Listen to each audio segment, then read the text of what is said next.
Good evening, ladies and gentlemen. Welcome to the Board of Selectmen, November 4, 2019 meeting.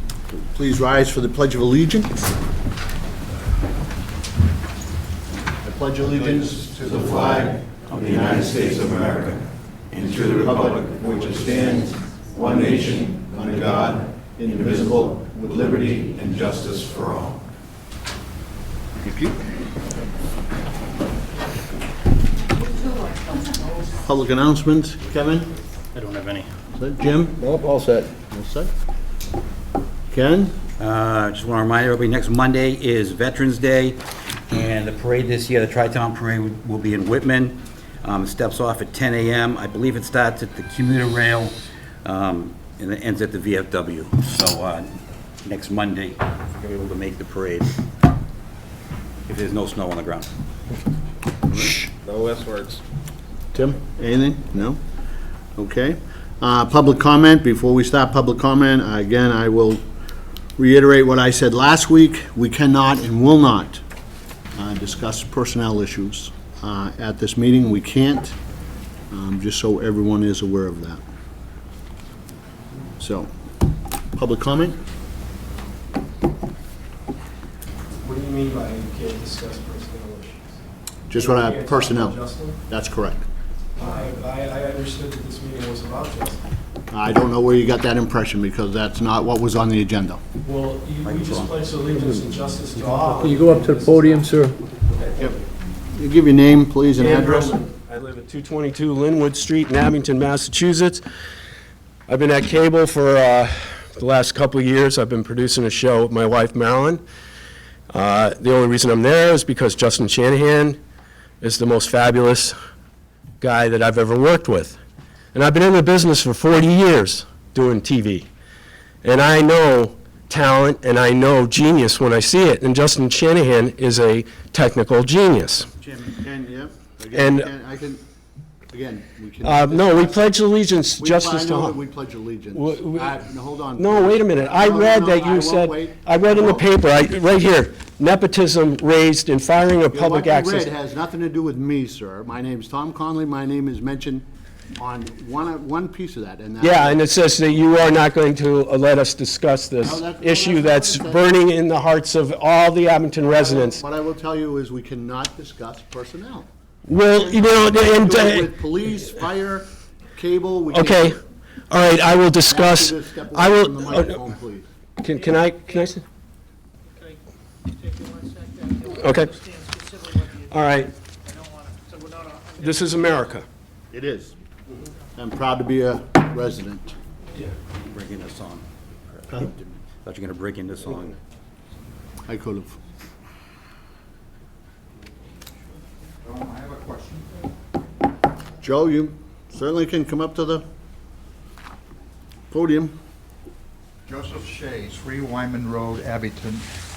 Under the agenda is discussion with Lisa Bezanson, board's appointment to the ABCAM Board of Directors. Correct. Why wouldn't it be proper, I always think it's proper to discuss what is happening with the Board of Directors and issues we have on what is happening that impact the people of the town. Not necessarily the person, but on what has happened and what has been the impact on the people of this town. For example, what happened on Tuesday, the 22nd, when Mr. Shanahan was fired. Joe, again. Yeah, it's good. Wait, hold on. Let me Jen, please, Joe, let me please, finish I what wouldn't I'm do- saying. Joe, I wouldn't do that to you, so I ask you, don't do that to me. What I'm saying is, we do have an appointment with Lisa, and we will go over some things. One of them will not be personnel, and you know that. I'm not You discussing- know that as a former selectman, and And I you know that. that as a resident. I So wasn't- I will not be going over personnel. I wasn't And what dis- happened on Tuesday night to Justin. I'm not talking about what happened to Justin. I'm talking what happened to the students who were sitting in the class waiting for him to be there, and nobody had bothered to tell them that Justin was gone. Nobody had only notified the school department that there was a change occurring. To me, that is an issue for the town, not a personnel issue. Okay, that's fine. That's fine. All right. I think those issues are open.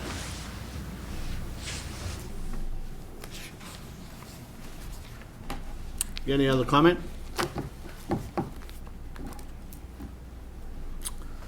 righty. Public appointments, we don't have any. Action discussion items, approval of October 28, 2019 open session minutes. I'll entertain a motion. I'll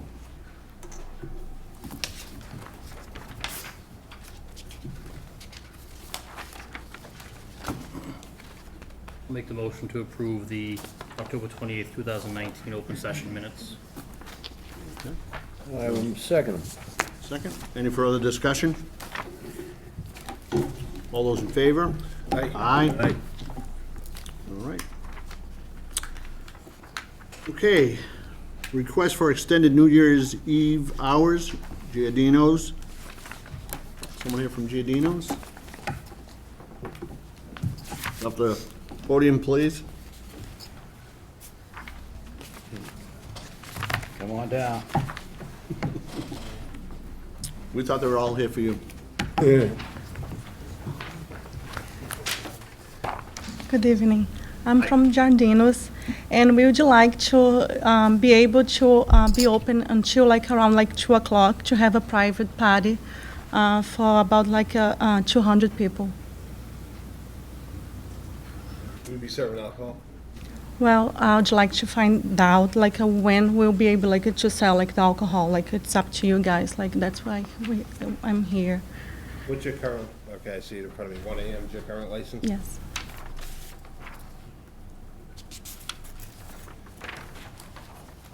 This an employee party or a private party? It's a private party.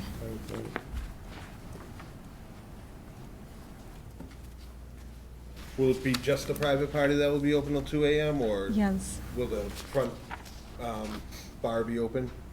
Well, the bar will be open because we need to serve like alcohol, but you have to let me know like what time I need to stop like to selling the Is it alcohol. open to the public, like, could I come to your party? Not to the party, like we have like a function room, but I have like my bar, like I have I have the bartender, so Okay. yes. Okay, so the public won't be, that bar will be closed at normal time, you're just, the private party will be open till 2? Correct. Yes. Thank you. I guess, if I could, Mr. Chairman. I'm sorry? We reached out to the police, and actually, Police Chief Rajensky does not have a strong opinion on this either way. We've had no issues or concern with the establishment to date. But he did bring up a good point. If we do it for one, we probably need to do it for all, and that's where we run into a little stickling point, I believe, because I have no problem with this business, but then you start getting into another restaurant, and then at the last minute, another restaurant may want to do it, and maybe they all think they can do it, and then what about, then what happens next year? Is it 2 o'clock, is it a 2 PM closing time now? So I don't want to be against the business, but that's just a concern we have to bring up and think about, I'm not opposed to them having a private party till 2 AM, but not open to the public. If somebody, another business wanted to come in and do the same thing, I don't have a problem with that. But if they want to come in and say, hey, I just want to be open till 2, I got a problem with that. Why? We may end up with a ton of people in town. Sounds like a good problem to have. Yeah, I mean, maybe for you. no, I mean, well, it's, it's New Year's Eve to celebrate New Year's at 12 o'clock, and then next thing you know, boom, a minute later, half an hour later, it's last call, gotta go. And I mean, I don't see the harm in extending it to 2 AM. We have the same amount of police on at 1 AM as we do at 2. There's no added, it's the same amount, so. The chief doesn't seem to have an issue with it. I think it'd be good for the businesses. Do you want to do it on a case-by-case basis? I'd like to take the chief's recommendation. In fact, I'll make a motion to extend all the liquor licenses 1 hour on December 31st. 1 hour until 2 o'clock. 1 hour.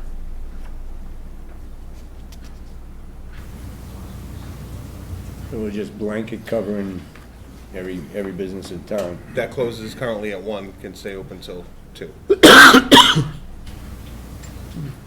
Because, I mean, I don't want to be unfair to one, you know, and now they don't think to come in, and now they You don't have wanna to get close swamped early. with everybody coming in, dribbling in too. So one particular place. Right. You know, oh, they got the 2 o'clock, let's, everybody go there. I'm talking about here at the moment. Oh, well, that too. Yeah. I guess that makes sense. If it makes sense, you should second it. I'm going to. I'll second that motion.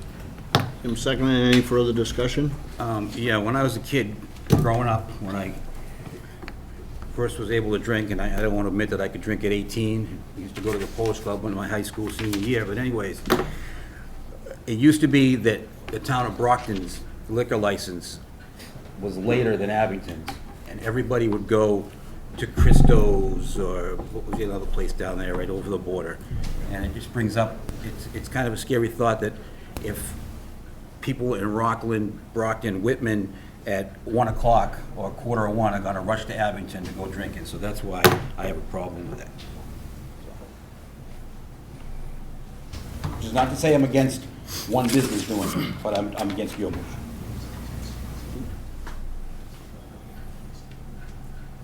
LDOs, that was the name of the place. You dated LDOs. yourself. In Braintree. I mean, Brockton's still open till 2 AM, and, you know, people Yep. probably still do the same. Any further discussion? Okay, there's been a motion made and seconded. All those in favor signify by saying aye. Aye. Opposed? I have to be opposed. It's 3-2, motion carries. You're all set.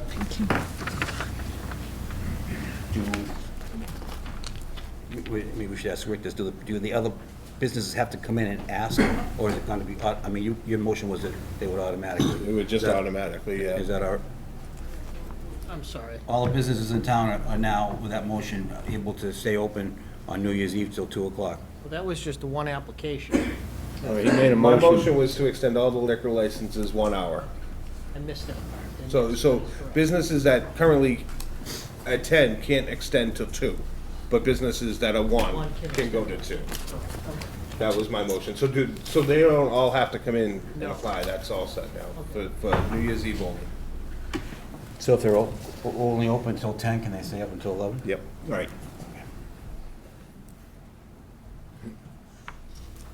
Okay. All righty, discussion with Town Manager Search Committee.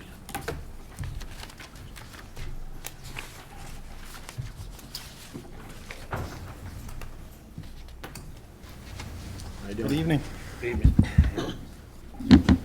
Richard Smith, 99 Dorsey Street, Chairman of the Town Manager Search Committee.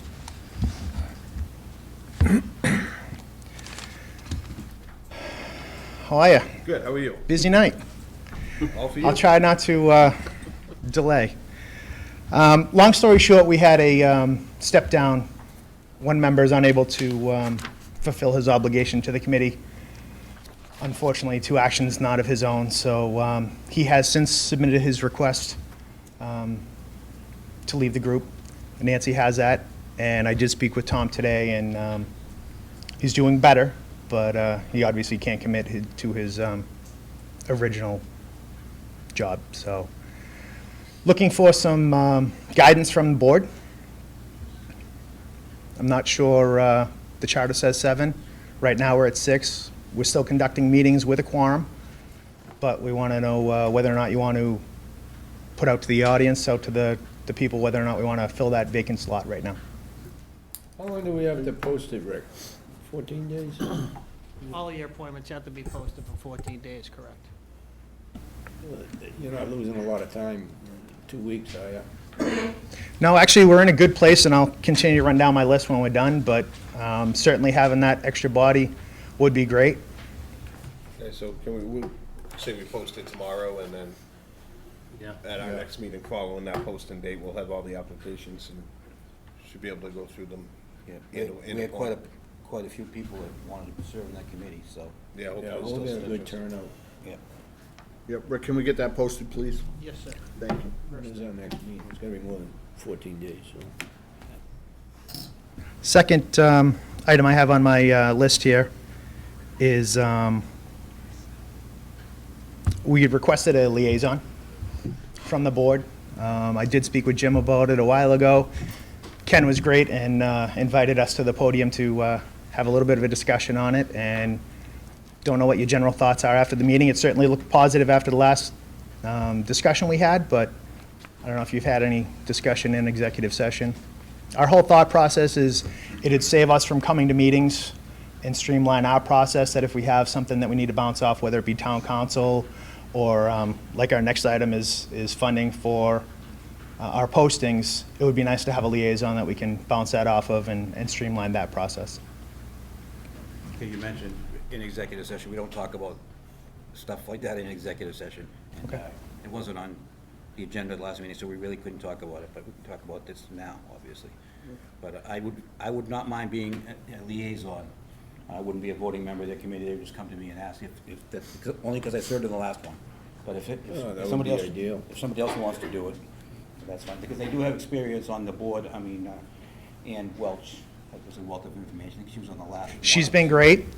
She keeps yeah. all the paperwork. I hate to see her house. I have a stack of information that we've been going through and Yep. you know, obviously updating and tweaking as we go, but she's been a wealth of knowledge. I have no problem with you being the liaison. Do you need a form of a motion? Or does anybody else? I don't think so. Okay. Then Ken would be Unless great. anybody else wants to volunteer. Yeah, they don't want to do it, so I'll do it. Ken definitely did. I'll do it. All right, My there's your first- liaison. My first act as liaison is to get them some money to post this ad. Oh, go ahead. You can put that in a form of a motion. My wallet. We're looking for about approximately $250. Figure that'll cover our beacon posting as well as anything else that seems necessary. We get that from Rick? Is it all right if I ask Rick a question, Mr. Chairman? Could we just squirrel some money away for this committee out of the selectmen's budget? I'm sure we can All right, find a way. all right. That was done. Boy, I did something already as Yeah, liaison. look, That's- There you go. Unbelievable. We're up and running. But I can solve another problem for you. If you guys have any questions, When's your next meeting? our next meeting right now is posted for the 18th. However, with the beacon posting deadline for December being the 18th, we're going to schedule a meeting sometime for either the end of this week or the beginning of next week so that we can get that job description finalized and get that posted. Do you have a general kind of plan of attack? Are you gonna get all the applications, weed them out, and then we did weekend interviews, I think, one of the previous. Correct. I think the general thought process right now is we have a draft of a job description. We want to add maybe a couple of essay questions so we can get to know these candidates a little bit in advance. We're going to schedule some time, probably on a Thursday, Friday, maybe a Wednesday, Thursday, and then open it up on a Saturday for interviews sometime in January. The posting will go up for approximately 30 days, and hopefully we'll start seeing those come in. I did speak with Wayne. We have an email that they'll be able to forward all those through. We can immediately start reviewing some of them and then set up dates for the candidates that we'd like to see. One of the things that I learned when I was on the committee with Ann, because she's a human resource person, is when you do the interviews, and I use this in other boards too, is you should ask the same question to every candidate, just to be fair. Absolutely. And that is on our list of things to vote in, just to make sure that we're all consistent on it. Do you have a rough timetable of when you think your work will be completed? Our rough date right now, we are scheduling the 11th, 14th, and 15th for interviews in January. That's our time frame. I'm going to sit down with Nancy and set up 2 rooms so that we can have the candidates wait in one and then we can be in the other. We'd honestly like to hand this over to you right after those dates. So that'll give you February, March, and April to continue your process. Thank you. Thank you. Rich, I have some Thanks. essay questions that have been used in other places. Okay. I'd love a sample. Thank you. Thank you. He's just being helpful. Oh, all right, that's good. I'm okay with that. I used to bet him test.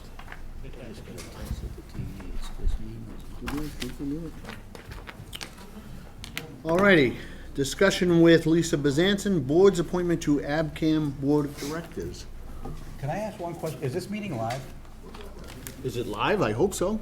I just got a text from Ethan, someone is that this- said, Is this live? Yeah, been getting text to that effect too, that's I why. did. That is not live? Well, I bet Right. Kevin was not? just up here, I don't know if he's had some success here or not. Okay. Working on that. It's not live. How are we gonna know that? Huh? Want me to go home and check? Nice try. No. I will. You want me to go to your house and check it? Same name. Yeah. Do we wanna wait a minute, or? That's fine, I mean, it's being taped, it's being taped. Being taped, We right? can do about it now. Ethan, is it being taped? Okay. Okay, Apparently the meeting's not live. all set. Lisa? Hello. That's a good thing.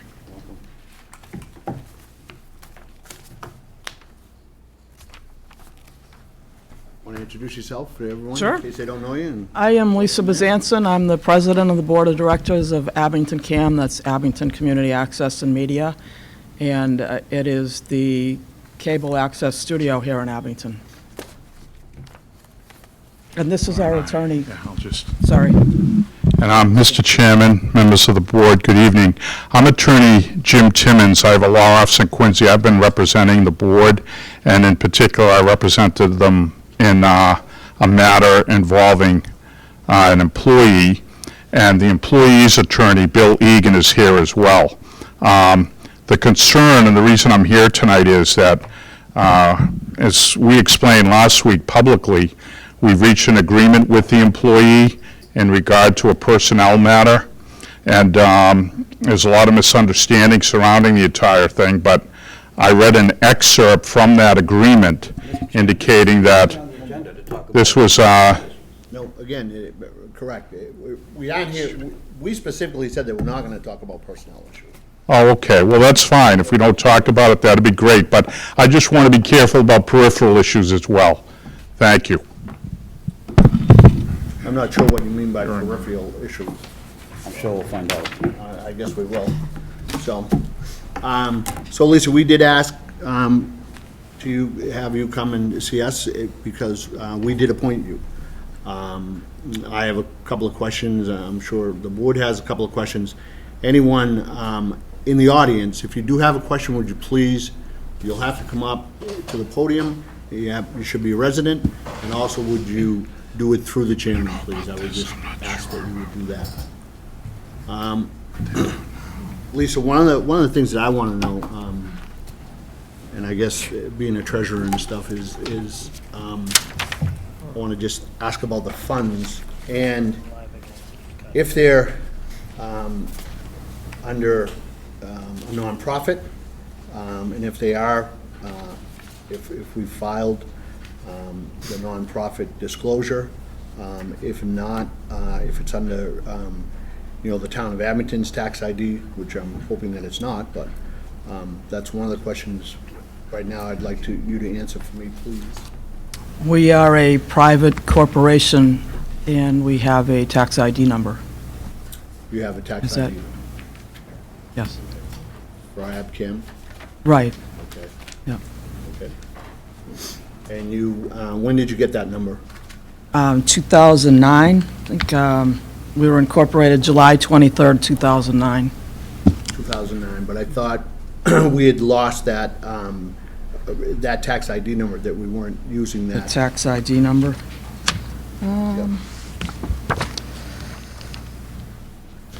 May not be there. Yeah, that's the old, you need the current one. That's not a tax ID number. Oh, it's not? No, that's the Secretary of Oh, State. that's the tax ID number. Well, why don't you just provide it after? Yeah, Lisa, I don't know if your treasurer is here, but I would think that if he's doing anything, he would have done, one, filed taxes, and two, he would have done it under a tax ID number, and I'd really like to get that information, so. We do have a tax ID number.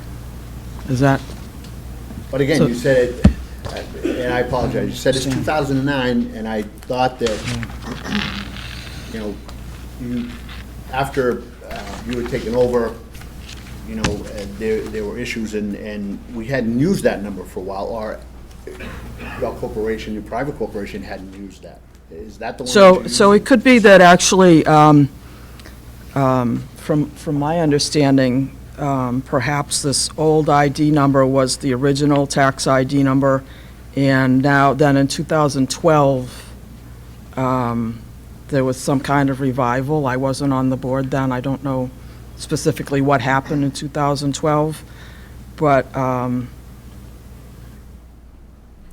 it's my understanding that at least since 2012, we've been using the same tax ID number. Okay. I might have to talk to your treasurer then, so. Okay. So I have a better understanding of that. Okay. I certainly feel a lot better about So it. that's not, Board? If you don't know something, I can get you that information. Oh, That's okay. it. I'll go back to my board and we'll get you that information. Just Okay. keep doing that. okay. Let's see. Lisa? Town meeting, I think in May, I think you actually got up and spoke about the new, is it a revolving account for the? In May, Enterprise I did fund? not actually speak in May, no. Was that No, enterprise? I did not speak at town meeting. Get up and answer No. some questions on it. No. Okay.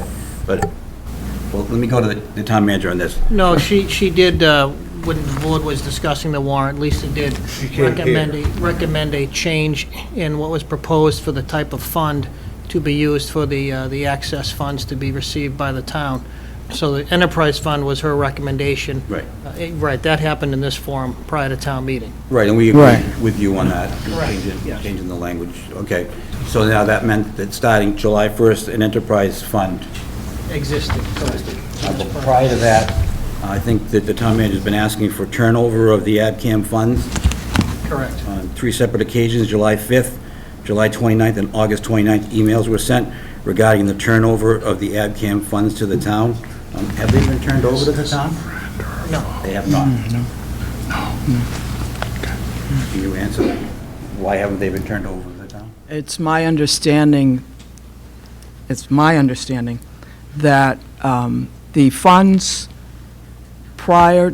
collected by the corporation prior to July 1st stay with the corporation, and the funds collected after July 1st, after the enterprise fund started, that those funds go into the enterprise fund. Okay, and so you sent that, when our town manager asked for that information, you sent him that response back? I'm sorry, what did it say? Exactly, what did it say? When the town manager asked for that information, did you respond back to him and let him know that that's the way you I interpreted it? I didn't review those emails right before I came here, so I could I can ask the town manager. Did you check them and respond get back those to you on that. No, she didn't reply with this. emails? All right, and tonight, I didn't reply at all? No, you replied, but you did not express your thought process that wasn't, that existing funds should remain with the corporation. You did not express that thought to me. And the times- I would have to check my emails and get back to you on exactly what I said. now, at our last meeting, we requested some information from AdCam. I know that I think it was my motion, I asked the town manager, and he sent an email asking for notice of all meetings of the AdCam Board of Directors from May 1, 2019 to present. From May 1, 2019 to present, evidence of public statements as to the specific reasons that the board entered into closed session pursuant to AdCam bylaws in force at that time. Evidence that the board followed requirements for conducting closed meetings as stated in AdCam bylaws in force until last week, or a written explanation as to why this was not the case. Meeting minutes of all open and closed sessions from May 1st, 2019 to the present. Copies of personnel policies promulgated and enforced by the AdCam Board of Directors from January 1st, 2019 to present. And copies of all personnel contracts enforced from January 1st, 2019 to the present. Have we received those yet? No. You might have to review the questions for me, but I will start with the May 16th meeting. That was an open meeting, and that meeting was the last open I meeting. need a rundown of Oh. meetings now. We had asked for them in writing, so, I mean, we requested the following information. We have not received it. We have You don't not want the sent this answers to my information to our questions? board to review at all, or? You don't want my answers to your questions? Oh, there'll be time for that, but I just want to make sure that we did not receive this information from your board. We received a letter, an email back from you that your lawyer stated, Mr. Timmons, and I don't know if I have it in front of me.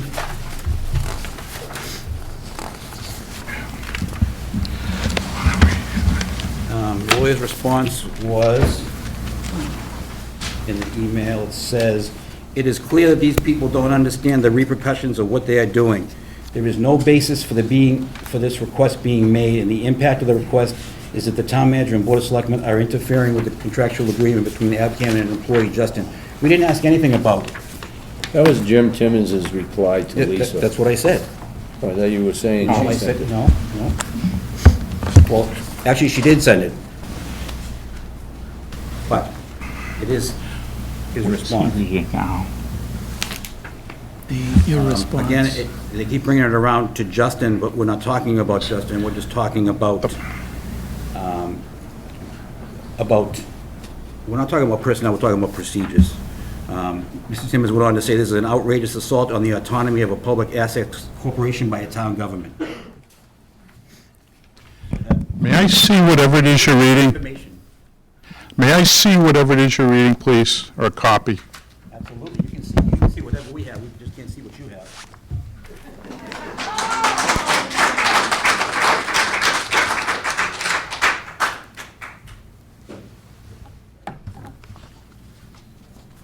So what is the question? Can't see mine. What is the question? The question is, why didn't we receive what we asked for, I guess? Well, Well, Lisa, you're our appointee, and we asked you for something, and we didn't receive it. And so that was a little disheartening, and you asked for things, well, town manager asked for things we asked. from a private company. Well, he indicated that he was asking for you, but you did not ask. This came from a town manager saying that there was a question from the board. So I said, all right, may I, do you want any context, or do you want to, if you want to just read Words this, in my mouth, I'm gonna put them in. I'll go sit down, because I did not come here. I'm not sure.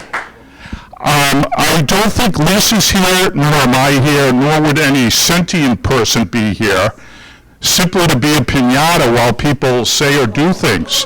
What's going on here is this, and is town council here tonight? Is someone here from KP Law? Council was not here this evening, Mr. Timmons. Because that would have been very helpful.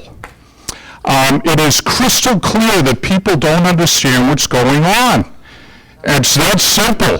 First of all, relative to the personnel matter, there was all, Not doing personnel. I already I said beg that. your pardon? We're not doing personnel, I already said that. I'm trying to give context to an answer. Just trying to give context, and I can appreciate it. Relative to the One of the person, things that we were quoted as you saying, your word, and whether they're yours or not, and again, I don't want anybody. all right, well, give me a copy back, please, and I'll explain everything I said. Sure, it says, May I have a copy, please, so I can confirm that whatever you're reading, first, you're reading accurately, secondly, they're my words, and third, I'll explain them. One. I'll explain them. Wait a minute. I didn't say, one, I will read it accurately for what I have. And this was sent to me, or sent to the board, or to Rick by Lisa, okay? I'm not gonna do anything about Justin, please, don't anybody bring that up. I will let you know when we might be able to schedule time with ABCAM board to discuss.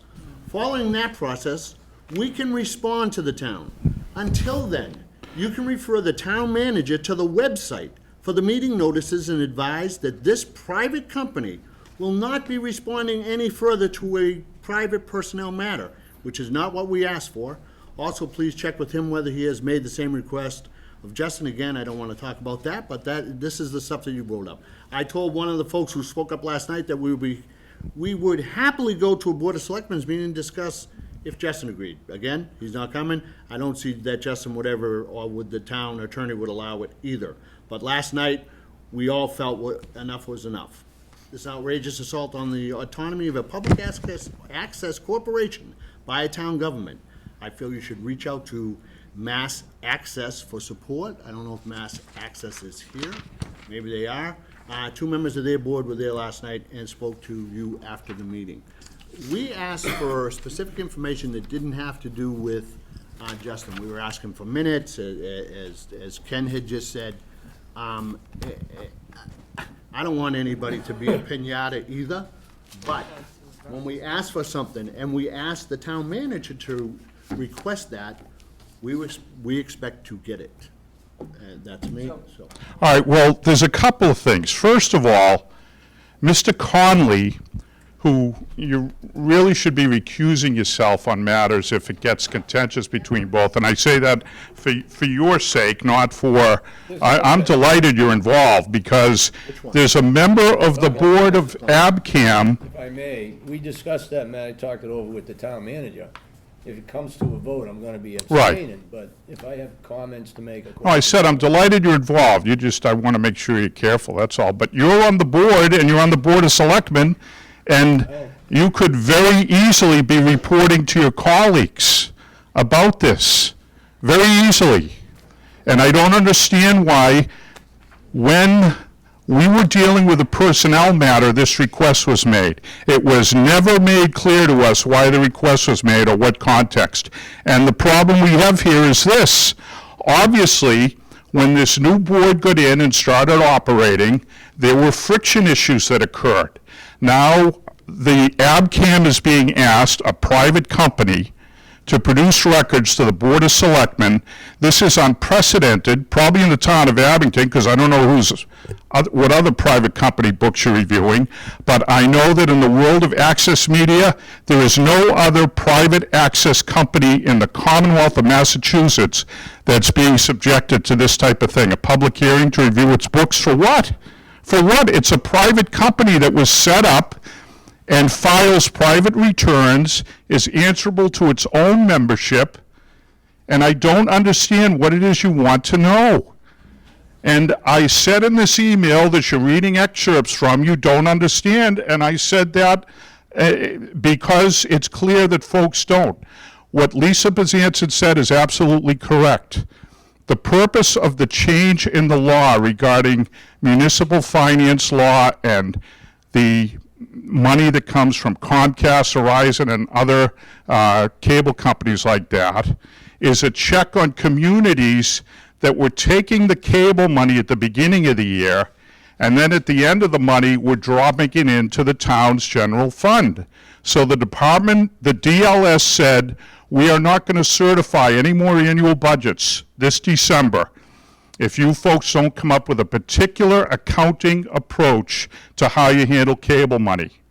What's supposed to happen now going forward is when Comcast and Verizon pay the money to the town, they now pay it to that town enterprise fund that the manager oversees, and then the manager releases a portion of that to ABCAM, the money that used to go directly to it. But you don't get to go take the money from a private cable station and grab it. The whole point of establishing these PEG channels was to have autonomy from municipal government. So the people who are all clapping here and everything and slapping around Lisa Bezanson can slap around you if they don't agree with what you folks are doing. That's the point of local cable. The town of Abington, like many other towns, set up a private company. A lot of towns didn't do that. There are communities like Middleton and maybe Middleborough. There are other towns around where they have cable subcommittees that answer to the town. Everything's run through town hall. The money's run through town government. And what DLS changed this past spring, and what you voted on this past spring, was they wanted to make certain that the money stopped just dropping into the town's general fund, and that cable money was sitting there because of what's going on now. In 3 or 4 years, as people start using DirecTV and other sources, there's not going to be money for PEG access. It's not going to be coming from these private companies anymore. So a company like ABCAM has to set up the money, protect, account for it, and they're going to be in the In the next 5 years, their funding is going to be an issue.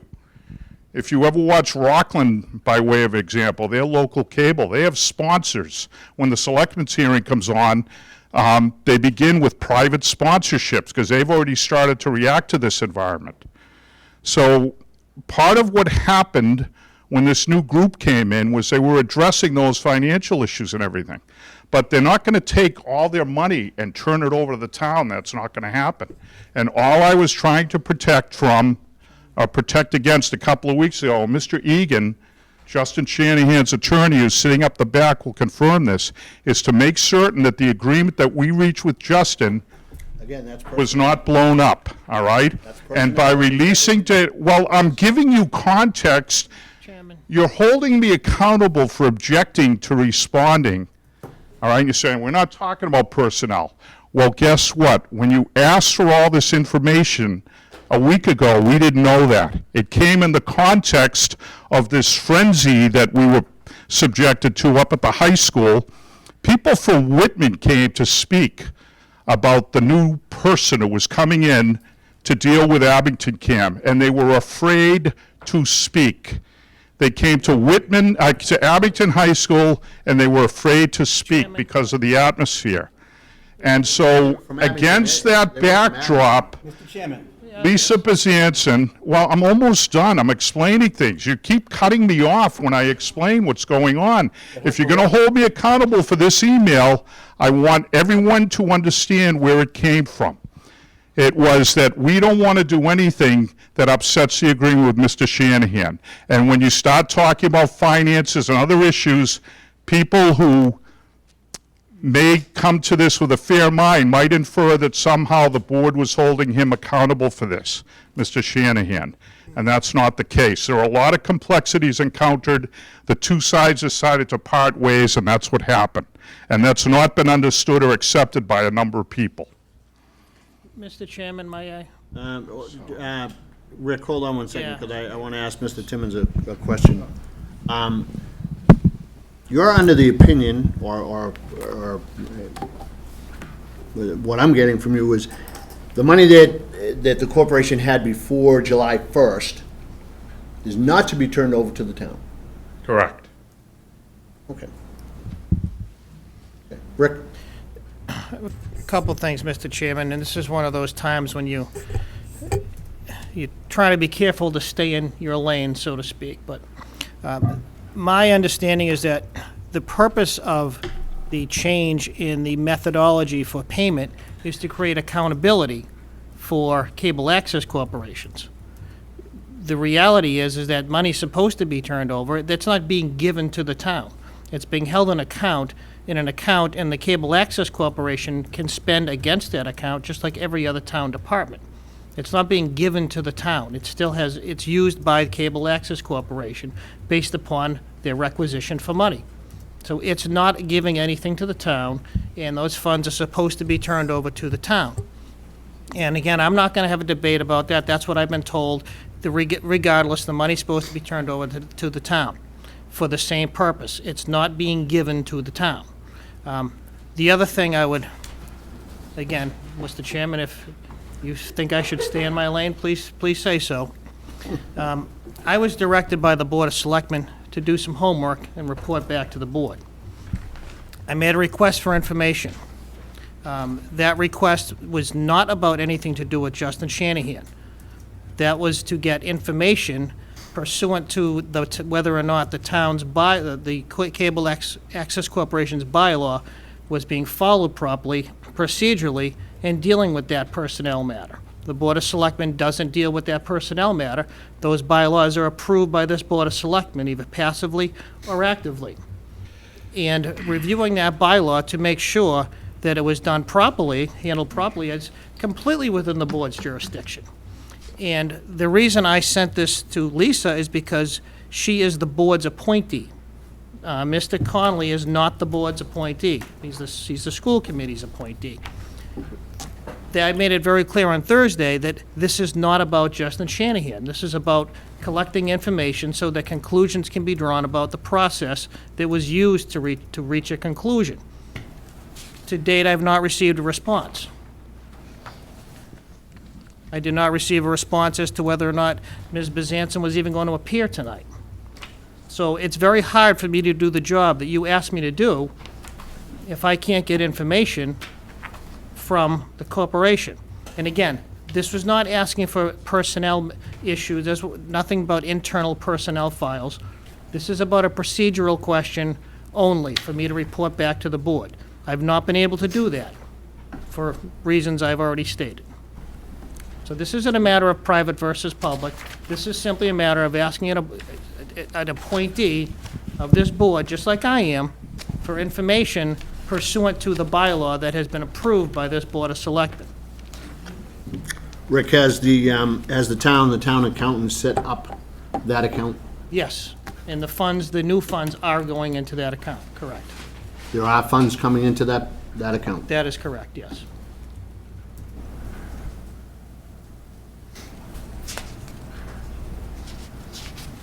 Lisa, why didn't you turn over the information the town manager asked for? Not the financial information, I'm talking about the minutes. Well, I'm here to answer some of those questions Yeah. that I Please, can. thank you. Use the microphone. Um, I'm just concerned how far you go with it. Well, the May 16th meeting in which we publicly stated as required that we were going into executive session was our last directors meeting before Tuesday's annual meeting. So we have not met in open session again to, approve the minutes of that meeting. So those minutes haven't been released.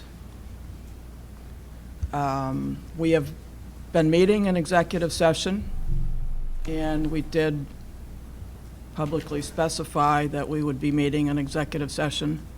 We haven't finished our executive session. It's been continued. And we were, as we said, discussing personnel matters, policies, and writing policies that haven't been written until now. So we haven't closed our executive session, so those minutes also have not been released. Executive session for What meeting was that? I'm The sorry? date of that meeting? The executive session started June 4th of this year.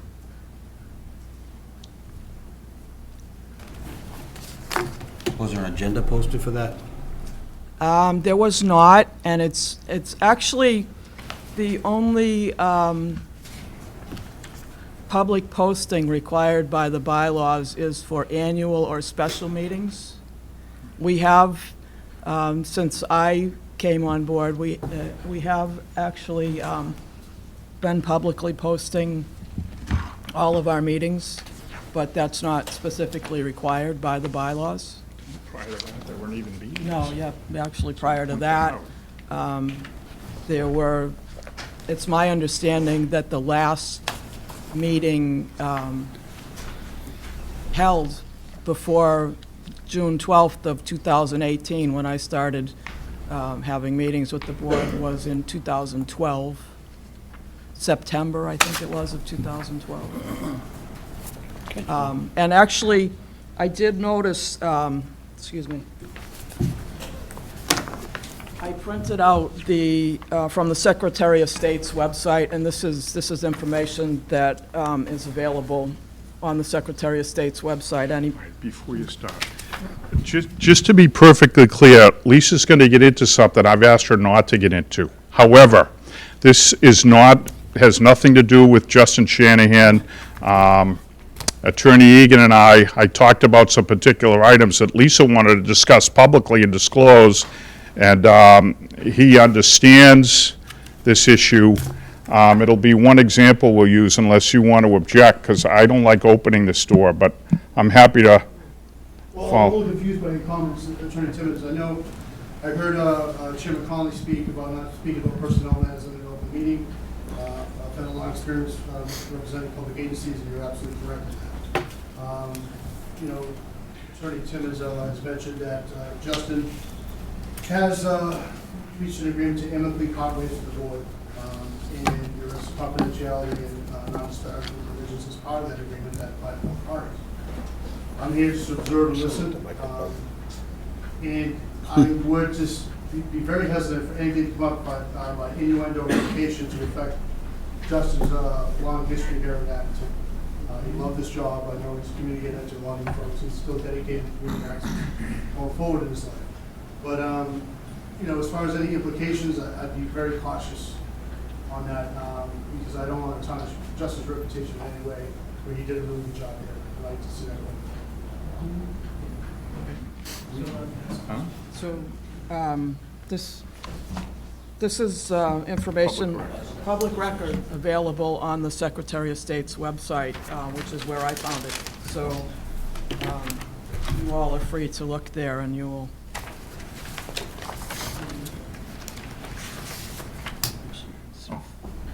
Did he ask us not to talk about it, Bill?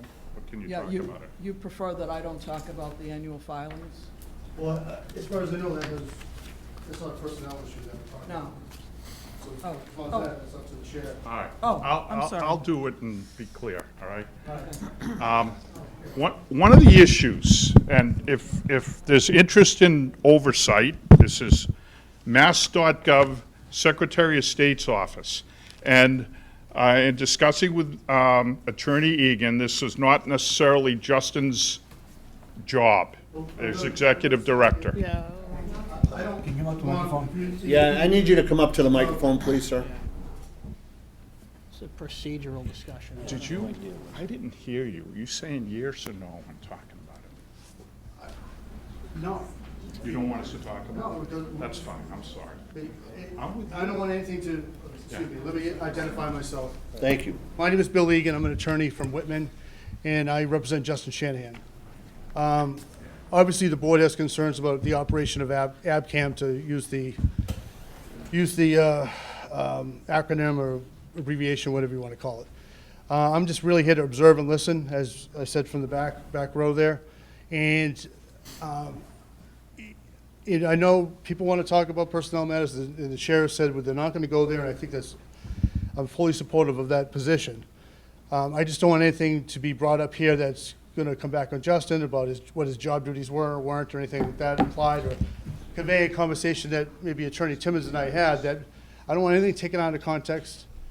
If they want to talk about some operation at ABCAM, that's fine, but I don't want anything reflecting back on my client. Because we want to get Justin back. I'm not going to address that issue. I've already stated. Thank you. All righty? Thank you. Thank you.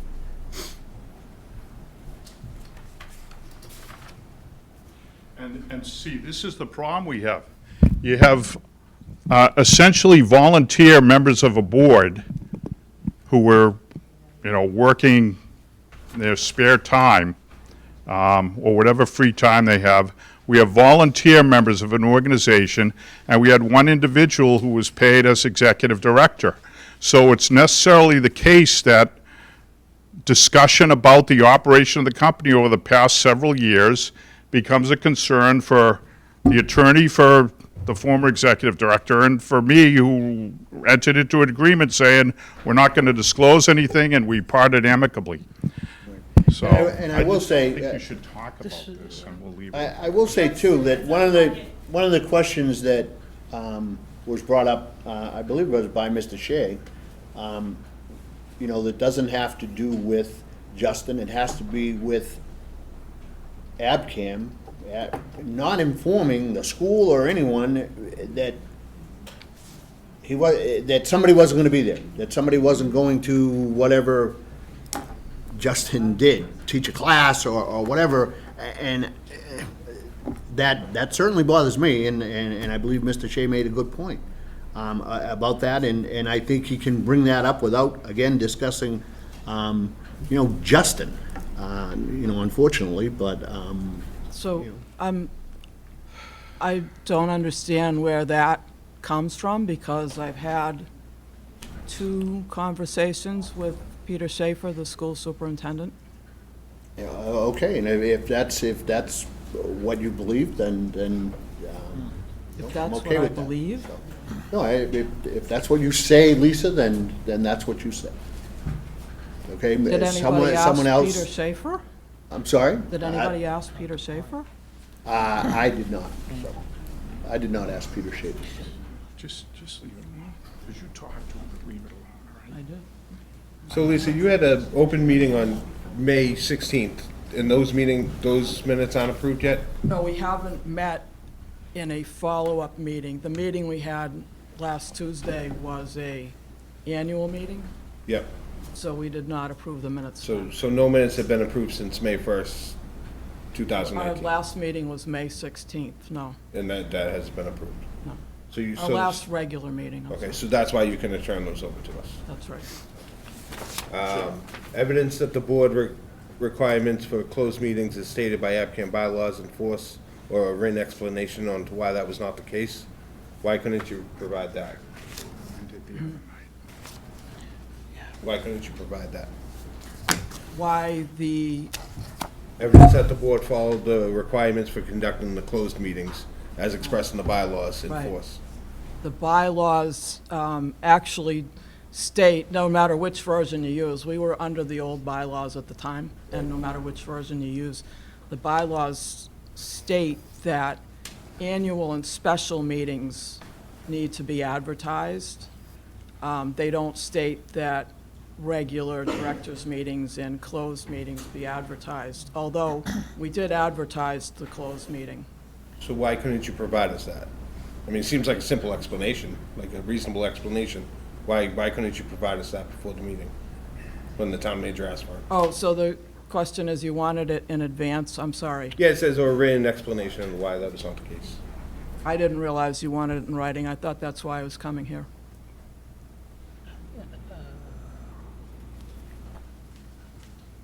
And copies of the personnel policies, could you, were you well, prepared to provide us yeah. that tonight, or? We have not closed our executive session meeting, and as I understand it, yeah, well, it's not closed, so that was the whole purpose of our executive session meeting, was to discuss job descriptions, et cetera. So prior to that, you had no job descriptions? No Not, personnel not us policies? as a board, No no. policies, no procedures from the board? Not that I've seen evidence of. Okay. Lisa, how many executive sessions have you had? I don't know. What's the question? How many executive sessions have we had? I don't know how many meetings. You don't know how many meetings you've had since May or June 4th? How many executive session meetings you've had? Once the meetings are finalized and the minutes are approved, I will be able to get you that information. It's not something that, I didn't look back through my notes to see. I mean, did you meet How many? did you meet in executive session every week, or did you meet once a month, or? I don't recall. I would have to check my minutes and get back to you. It's not every week. My notes, no, it wasn't It's every not week. every week, it's not every month. Yeah, but let's just get back to them with information. If Yeah, they ask you a I will question, you know definitely the get answer, back just to you with tell that. them. Mr. Chairman, could we ask the other, could we ask the other member that's on the board of directors that's here? Maybe he can recall when executive session was held? I don't mind. Jim? I refer to the lawyer.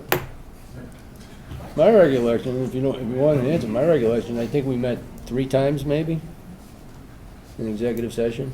From the bylaws, whenever the board of directors determines to hold a closed meeting, it shall publicly specify its reasons for closing the meeting.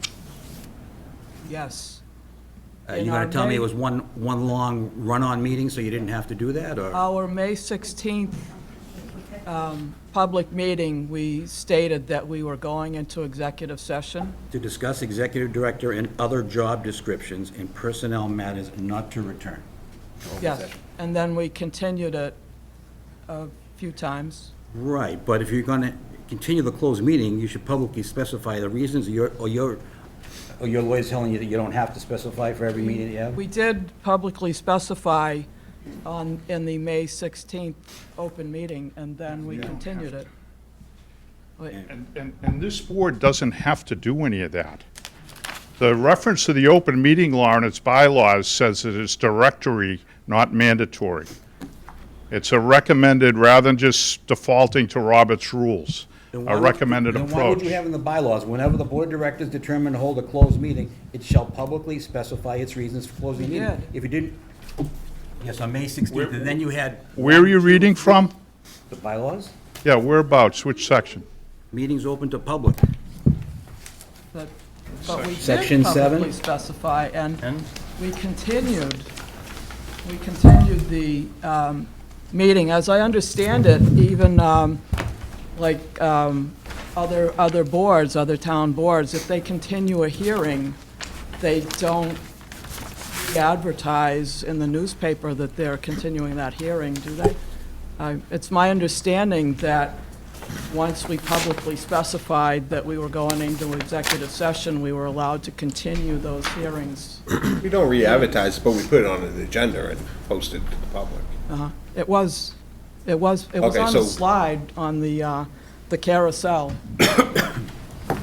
Before every meeting, before each of the channels. 3 separate meetings. or- Right, yeah. I don't want to hold to that number because I know you're not sure how many meetings, but We each time. posted it on a slide that we were going into executive, well, a closed public, closed. On May 22nd, the Abington Campbell Board of Directors will hold a closed to the public executive session meeting, Tuesday, June 4th at 6:30.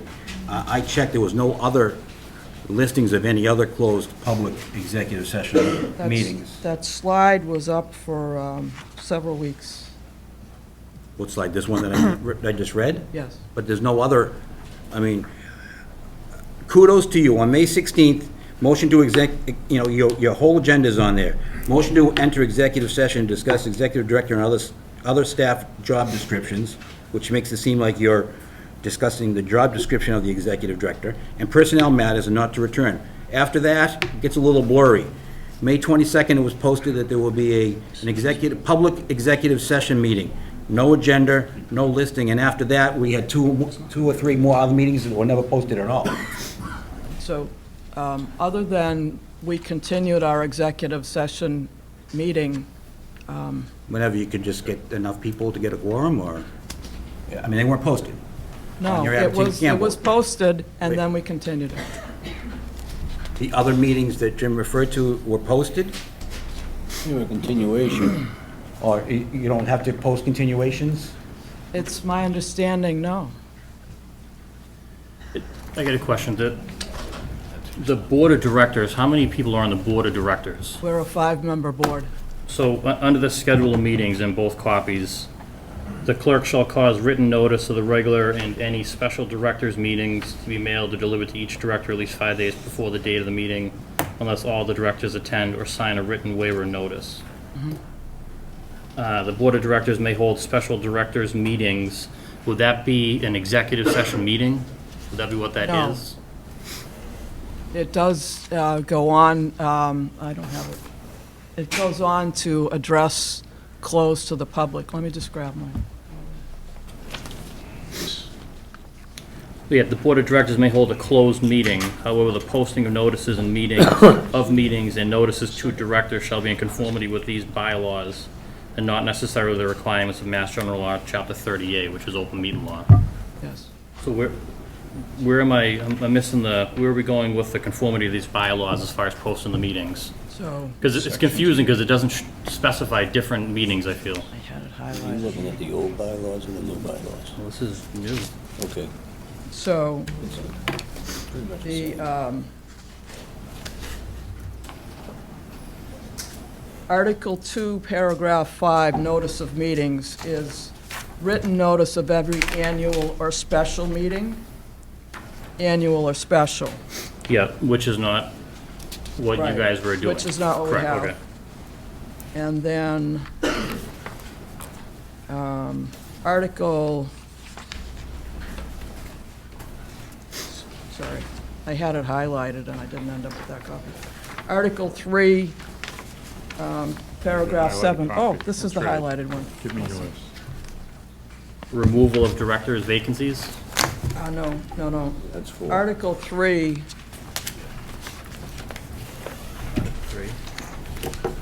You're in the new. paragraph 7, meetings open to the public. Okay. Whenever, whenever the Board of Directors determines to hold a closed meeting, it shall publicly specify its reasons for closing the meeting, which we did. We said at our May 16th meeting that we were going into executive session. However, the posting of notices of meetings and notices to directors shall be in conformities with these bylaws and not necessarily the requirements of MGL Chapter 30A. Just the open meeting law. Yes, which then, these bylaws only require written notice of an annual or special meeting, not of a regular director's meeting or a closed meeting. So your director's meeting was an executive session, closed meeting that you posted, and then you've just continued because it has not been voted to, there's not been a motion to close that meeting. Correct. Yet, okay. Yes. And that it's the understanding that there's probably been about 3 meetings? 3. Okay. Yeah, I so would it's have to still check my ongoing. notes to be Okay. sure. I didn't look at that. I didn't realize that would be a question. You didn't?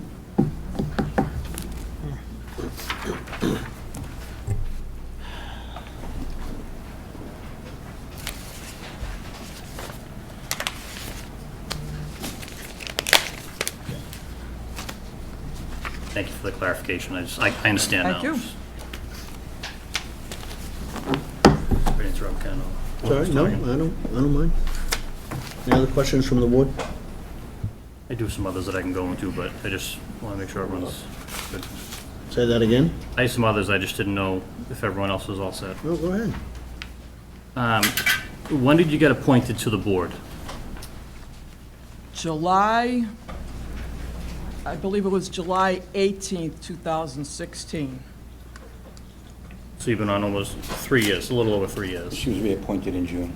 Yes, I was reappointed in June.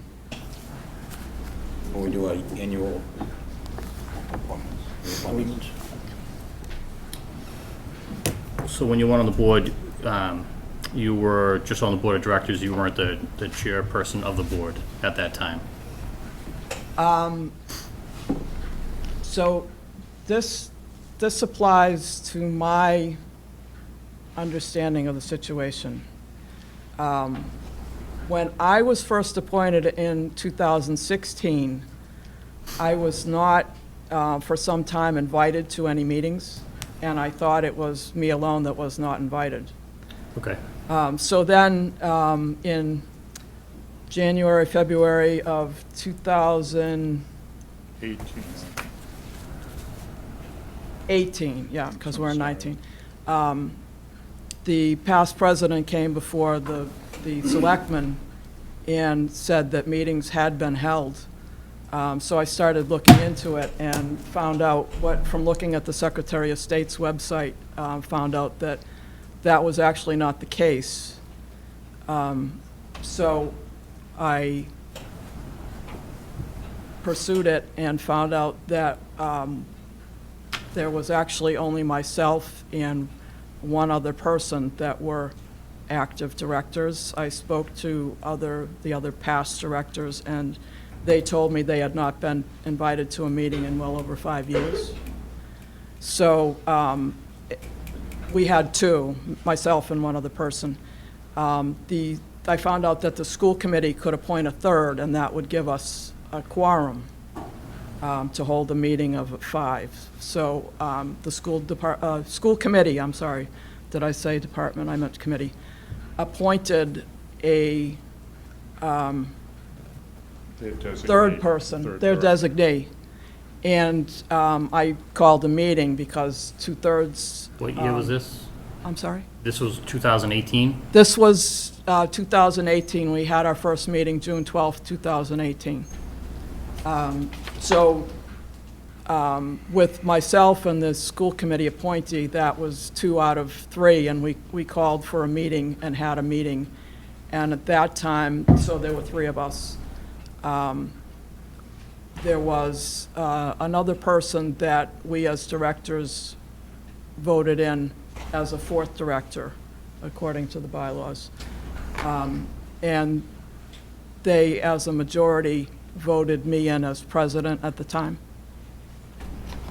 So I was president June 12th, 2018, for several months. We had a few directors' changes, and I believe at that annual meeting, I was elected by the directors as treasurer, so I was treasurer for several months. And then one of our members resigned, so I was again voted in as president. Okay, so you got on 2016, 2 years, no meetings. No, 2018, June 12th, on or about, you became president. June 12th. Another person got on the board, subsequently 2 more people got on the board. It went Yes. from 2 people, no meetings, to 4 people holding meetings. Right. And you were the treasurer. I believe I was, and I'd have to look back, but I believe I was elected treasurer right around the annual meeting. We got another person on, did not want to be the treasurer, so they made me the treasurer. So in ABCAM, is it currently a nonprofit or is it not? It is, to my understanding, we are a private nonprofit. Okay. Do you know when ABCAM became a nonprofit?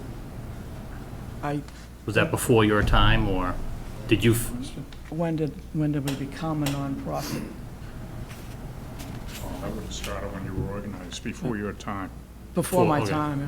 We've So- been incorporated since July 23rd, 2009. Excuse me 1 minute. I'm sorry. What the When specific- corporations like this were set up, Yeah. 100% of them would set up and then file for nonprofit status, and they'd obtain them pretty readily. I'm not sure the timing of when that happened here in Abington, I don't know. I and it was wasn't- definitely before her time. Yeah, it was, And there's never been a renewal or anything that was needed. It's always been a nonprofit. Is there anything that needs to be done to continue that nonprofit, or no? we do have an accountant that is currently working on all of our paperwork for us. Okay. Taxes have to be filed every year. So, There you should not discuss publicly. No. You know, definitely not. okay, so I was just curious about that. So, let me see. How many, since 2018, how many, do you have to do it just in one annual meeting? Is that what it is? How many One meetings annual do you- meeting. So that has been held last year and this year? Yeah, oh, yeah, two. Okay. And regular meetings, special meetings, other meetings, how often are they held? Well, the bylaws require 3 regular meetings a year, but we've been meeting as needed because we're new to this. There's a lot going on. Okay, and how many members are on the board of directors now? It's a 5-member board. So it went from, since 2016 or 18, it's gone from 2 to 5? Yes, Okay. it was always supposed to be 5. Okay.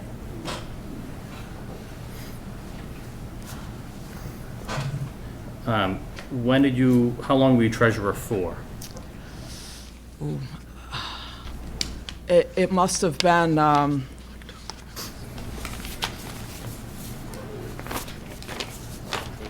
maybe 8 months.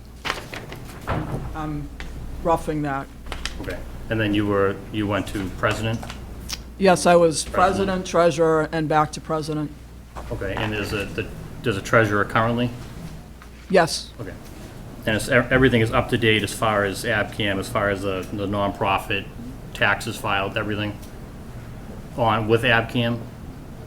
well, we have an accountant that is working on that. Okay.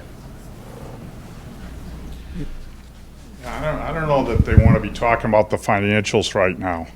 Look, that's fine. I Okay. just curious as she was back and forth. That's why I was Understood. just wondering. Okay. I've always, I have, Just, I was going to say I've always been on the checking account because we have 2 people on the checking account. Oh, okay. All set. All set? Any other from the board? No? From the audience? Mr. Franny? No, you have to go, First one. or something. To get there. Don't make me put it on. Hopefully keep it relevant. First off, it's kind of tough because I've served on the volunteer board for a lot of years, and I certainly respect anybody that does that. So this is kind of difficult to, I don't know if you want to attack. I have problems with the procedure. And number one, Mr. Conley, I'm not attacking you. Please don't take that for your own benefit. All the meetings I've had in the school committee of the Board of Selectmen, when somebody recused themselves, they stepped away from the table. They were not part of the discussion. But we have lawyers here, and you can ask them. I'm not an expert on it, but in my dealings It with was a discussion. I discussed it with the town manager, I discussed it with the chairman. I'm just telling you through my I experience. understand. You kind of leave yourself open, in my opinion. The second thing is an executive session, and I don't know where they, what rules they use for executive session. But in municipal executive sessions, and maybe Justin was there, but if you're going to discuss the job performance and dismissal of an employee, you're supposed to notify them 48 hours in advance. And again, I trust the lawyers on this. I'm just telling you what my experience was on it, okay? And again, that's procedure that I question what actually went on. I've never seen an executive session in one for months because the law, if you read the law and you try to understand it, it tries to prohibit people from making tough decisions and hiding behind the executive session. It tries to protect you from that. If we hired somebody on the Board of Selectmen in an executive session, we come out and make a vote. It could have been 3-2. It could have been 4-1. That's what people are here for. We're not here really to attack. But I will give you good credit. You're a heck of a lawyer. I went in with a lot of questions the other night at the cafeteria. I left with more. So, and just one thing, when it comes to the information the board asked for, if you read the charter, if the board shouldn't be going out doing its own investigation. They do it through the town manager. That's in the charter. That's his job to go and look for information. But on the annual report of the bylaws, it says the corporation shall prepare an annual report of the operation and budget, and copies of the same shall be available to the public. We did just have an annual meeting, I believe, the other day. Upon written request for the Board of Selectmen or its designee, the corporation shall provide the Board of Selectmen for advisory purpose only, opportunity to review and discuss the corporation's budget. The corporation shall participate in the hearings and be conducted by the Board of Selectmen or its designee to discuss an advisory purpose. For conversation only. Okay, fine. I don't know, Lisa. How much money are we really talking? Total, what kind of money is in the bank? Is it 50,000, 100,000? What is in there? I mean, it's somewhere, you know, you're paying, Abington Cam is paying the lawyer with our money. Okay, so I'd like to know, how do we get copies of the agreement that, you know, the agreement to let Justin, well, I'm sorry, I don't want to go there, the agreement, the dismissals? How do we know what the budget is? How do we know how, we should have a right to know what you're paying the lawyer, I would think. You agree with that or not? That's fine. Huh? That is fine. They weren't paying me much till we started coming to meetings. No, I and understand that, doing Mr. this. Timmons, and you got They every weren't right. paying me anything. But all of this stuff can be made public. I don't think people understand. We would love to be making this stuff public. A lot of it isn't ready or wasn't properly prepared. Well, I guess that's And the it's problem, being- because it wasn't Yes, that's ready the the other question. night. It was asked for, quite nicely. Mr. Coyle read the motion that he was going to make on the floor about being prepared. I truly think there was ample notice for them to get this information to the town manager and to the board and to us. That's all it's about. It's 4 days, sure. Here is, well, this is the notice we got. The board is specifically, this is from Ms. Silafon, the board has specifically directed me to review the process and procedures employed by ABCAM in making the decision regarding the termination of Mr. Shannon and to report back. In fulfilling the board's directive to me, I have requested information from you.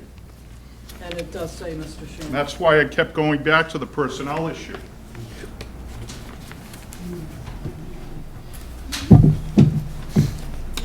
Mr. Shea?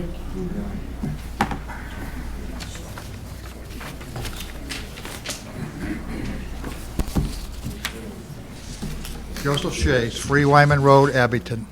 I'll go back to the issue I raised before. Excuse me? No, I'm sorry, I'm listening to someone over speak, calling people names over here, that's all. Not you, Mr. Shea. If you could whisper a little less, I would appreciate it. I was concerned about the lack of communication to the people involved, impacted by what actions were being taken. Now, I know Lisa Bezanson has said she talked to the school superintendent. I cannot believe that if Peter Schaefer knew there was nobody available for that session for the school session on the afternoon of October 22nd, he would have had the students sitting there with nobody there. I find that very, very hard to believe. Found out before the principal. My student found out. Sorry, Matt. Hold, please, thank you. Sorry, go ahead, Joe. Thank you. They knew before the principal knew. That is not good. There are other people who are upset about their plans. Darlene Lewis was talking about the plans she had for future shows, including one reviewing the senior center craft fair. And then she was surprised to find out, not by anybody telling her, not by any letter going out from Abington Cam saying what had happened, the rumor mill, Facebook. Carrie Bates talked to Justin on Monday night, and talked to the director on Monday night about future shows that he was working on. I assume there are plenty of people who are in that situation. To me, the communication about what was being looked at and what happened was horrible, and I think it's inexcusable. I will also say that if people were looking at going to new directions, I asked this to the chairman of the school committee last Tuesday, did they hear anything about the new directions? And he said no. Why wouldn't the school committee be talked to on that, or school department? On an executive, the discussion of the process used for the meetings baffles me. There is basically no update for the public. The use of executive session seems to be all encompassing. And as somebody mentioned before, I think it was Mike Franey, personnel actions you're supposed to announce. And since when is development of policies an executive session matter? I never heard of that.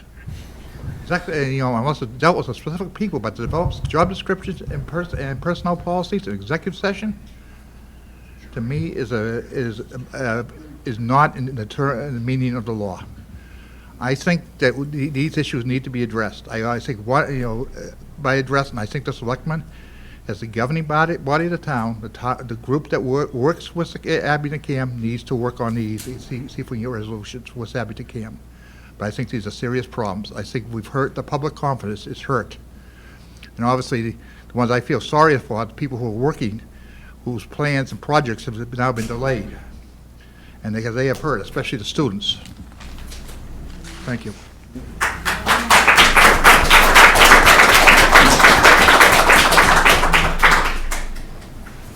Anyone else?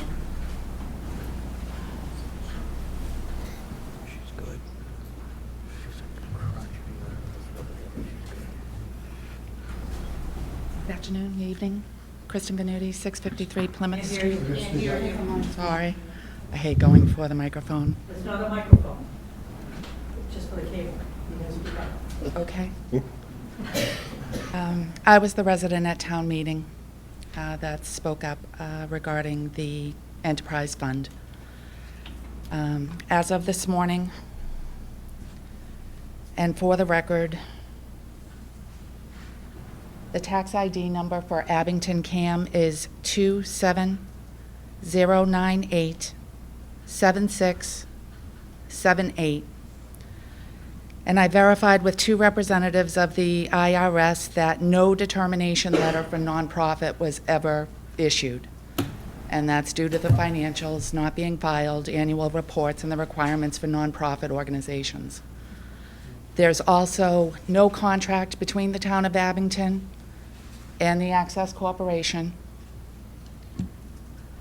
In addition, I contacted the Secretary of State's Escheatment Division, where monies were claimed in excess of $72,000 in January of this year,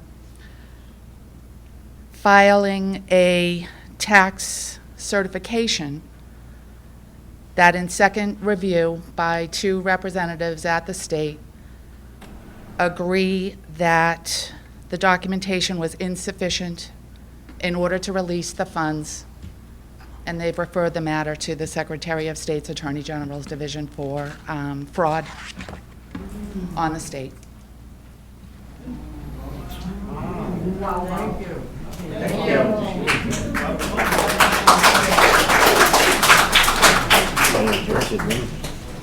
Here we go. Alex Bezanson, 761 Randolph Street. If there were any taxes that were not filed, it was because of the prior board or lack of board.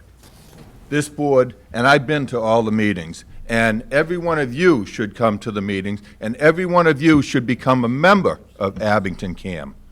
Because when Lisa tried to get this board going, she asked several people in this room to become directors, and you turned her down. This board has been working to correct the mistakes of the past. This board has discovered $270,000 that was missing before that was found. So this board is the board that's correcting the mistakes for the last 10 years. And that's the facts. All the clapping. And just to be clear, everything that the woman who's sitting next to Attorney Egan read into the record, that is not news to us. And these are things that should not be discussed publicly in a forum like this without the ability to more fully explain everything that's going on. But that's all information that was discovered by Lisa Bezanson after she did what she talked about earlier, which was had to put together people to come on the board with her to make some things happen. So, and I want to make perfectly clear again, one of the things we discussed with Attorney Egan. Justin Shanahan was an executive director taking direction from a volunteer board, and what was encountered and discovered by Lisa and the newer board members, including a member of your board, are all things that they're trying to address and have tried scrupulously. We stood for 2 hours and took shots all night, and then I hear from this gentleman that I apparently confused him while I was talking in plain, simple English that we can't talk about stuff. So there are problems and there are issues that have to be worked out, but this isn't where you work them out. This board has recently worked out some personnel issues. You've worked out all kinds of problems in a very similar fashion as what we're doing. And I would think you would understand the importance of discretion. We released the statement that night, not 3 months later. So I've been trying to avoid that disclosure, but we don't challenge anything you just said. Very aware of all that. I would like to say, though, I'm not sure where the word fraud comes in. I have, out of all the agencies, people I've talked to, I have never heard the word fraud related to Abington CAM. I'm not sure. I didn't quite get the whole context of that statement. I'm not sure how that worked into the conversation, but that is not something that I've ever heard related to Abington CAM. I'd kind of like to hear that again, because that is news to me. I think she might be behind you. Would you just restate the whole fraud statement? Hi, I'm back. I'm sorry, I didn't catch. I understand. Behind you, but I didn't catch who you are. I announced myself duly, right? I'm all set. I didn't hear you. Okay. This was actually discovered back in 2013. The whole reason for the Enterprise Fund initiative began in 2013 because many localities, frankly, didn't know how to set up access corporations or take in funding from the telecommunications company that chose to deregulate and put local access television administration into the hands of the localities. We weren't educated in it. I just happened to trip over a duplicate line item on my Verizon bill and asked a question and pulled the contracts and learned a lot, more than I ever wanted to know about cable access companies. But there was definitely an issue within administration, and in 2013 is when a lot of parties came together, and regulatory bodies and legislatures, legislative representatives, to get the enterprise fund, I believe it's the section 53F, the funding line item into the localities to make it exclusive for the cable and access television. But the issue is that there is the money that went to the Access Corporation was in a private fund. It was redirected, and it couldn't be pulled, and we couldn't get the accounting, so we actually got a summary from Verizon and Comcast that detailed quarterly what gets put into the Access Corporation. And it's approximately between 75 and 80,000 quarterly. Annualized, that's $3 million. And it's a lot of money over the past 10 years for any locality. But that's, you know, the issue. And as far as the fraud remark, it's not a remark, it's that no letter of determination was filed with the state treasurer's office, the escheatment division, when claim was made in January of 2019 for the escheated funds that were never cashed and released to the Access Corporation. And it's the letter of determination that was missing. And in the second line, actually third line review of that filing, they realized there was a mistake made.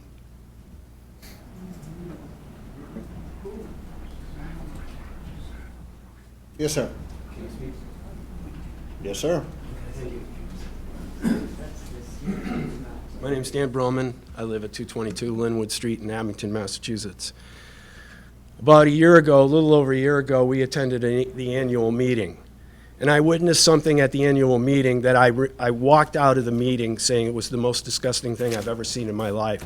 I was so upset because a respected member of our community was blindsided at that meeting and humiliated.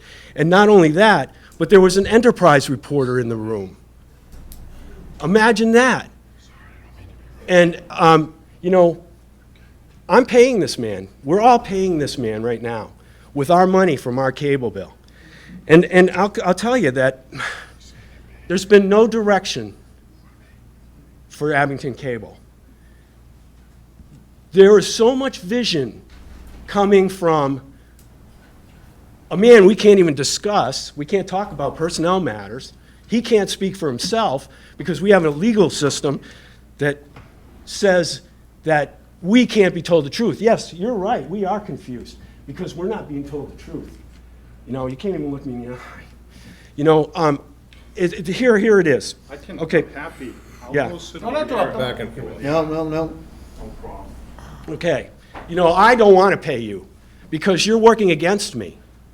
You know, I'm paying your salary here, and you're working against me. Sir, because, please address okay. your comments to the board. Okay, Thank you. yes. All right.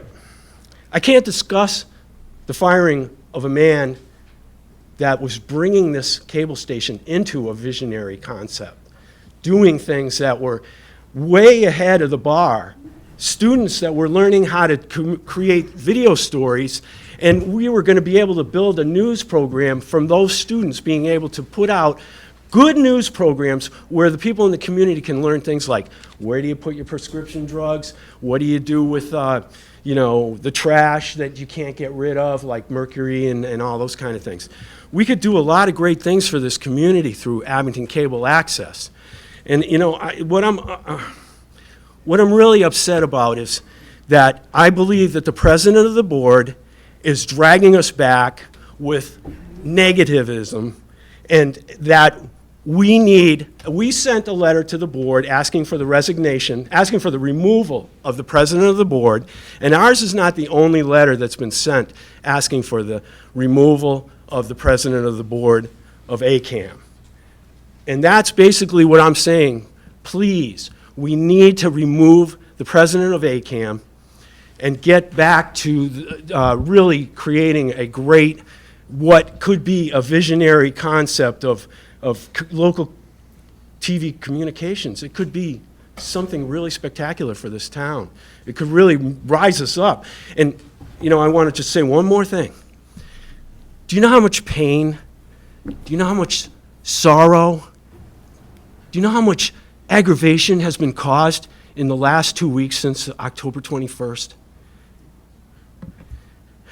I can't tell you how much. I can only tell you for myself that I've been sick to my stomach for the last 2 weeks. And I know my wife has. And we want this to be rectified. We want this to be fixed because things were going great. Thank you.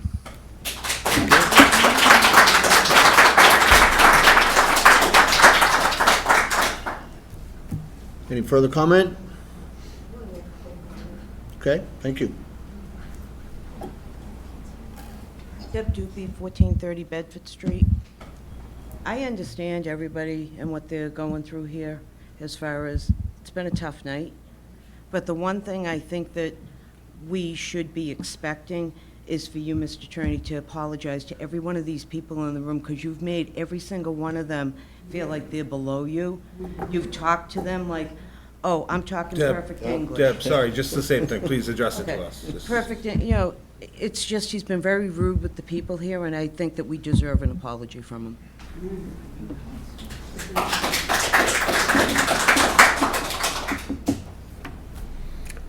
Anyone else? Going once?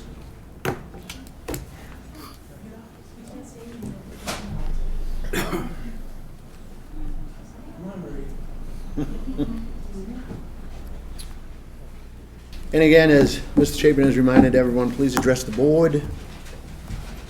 Thanks, Tim. Good evening, Callie Wood, 23 Sabine Street, Abington. This is my daughter Maria Wood. She's a sophomore in Abington High. Just not discussing the individual, but I will, you know, speak on behalf of the children, and she can speak herself, that I don't know if the board or if anyone knows what is done for these children, and how huge the cable company has been in connection with the new school and the new studio. So I don't know if this petition, we have multiple copies, so if it goes to the attorney or if it goes to you guys can read it, read the comments and keep it if you want, so. Do you have anything else to say? I just wanted to say, as a journalism student, I created this petition as a way to exercise my First Amendment rights, because we have the right as Americans to petition. And when we found out that we weren't getting answers anytime soon, we were, like my mother said, basically blindsided. So I don't know what you want to do with this petition, but it's here, and it speaks volumes for the way that not only the students feel, but how the town as a whole feels. What's the petition title? Justice for Justin. What? I can't. I know. Trying to find a way around it for you. Yeah, I could read the description if you'd like. If the chairman will allow it, Sure. All right, so I created this on, I believe, October 25th, 2019. It has come to the attention of the public that the executive director, Mr. Justin Shanahan of the Abington Community Access Media Station, also known as Abington CAM, has recently been released / is no longer employed by CAM without any known justified cause. He was not only a mentor to many interns and students, but a friend as well. He was invested in his work and the community as a whole. Everything we see on the local channel is made possible by him. Whether it was filming a play, sports games, a talk show, or just helping kids out, Mr. Shanahan deserved his position here in Abington. On behalf of the studio, let's bring him back where he belongs. Share this petition with family members, friends, teammates, coworkers, etc. by sharing this link, and then there's a notice about today's Selectmen meeting. Okay. If you could hand that. Rick, would you take that, please, and add it to the minutes? Please. Because that's the best that I can do with Yeah. that. Thank you for standing up for something that's refreshing.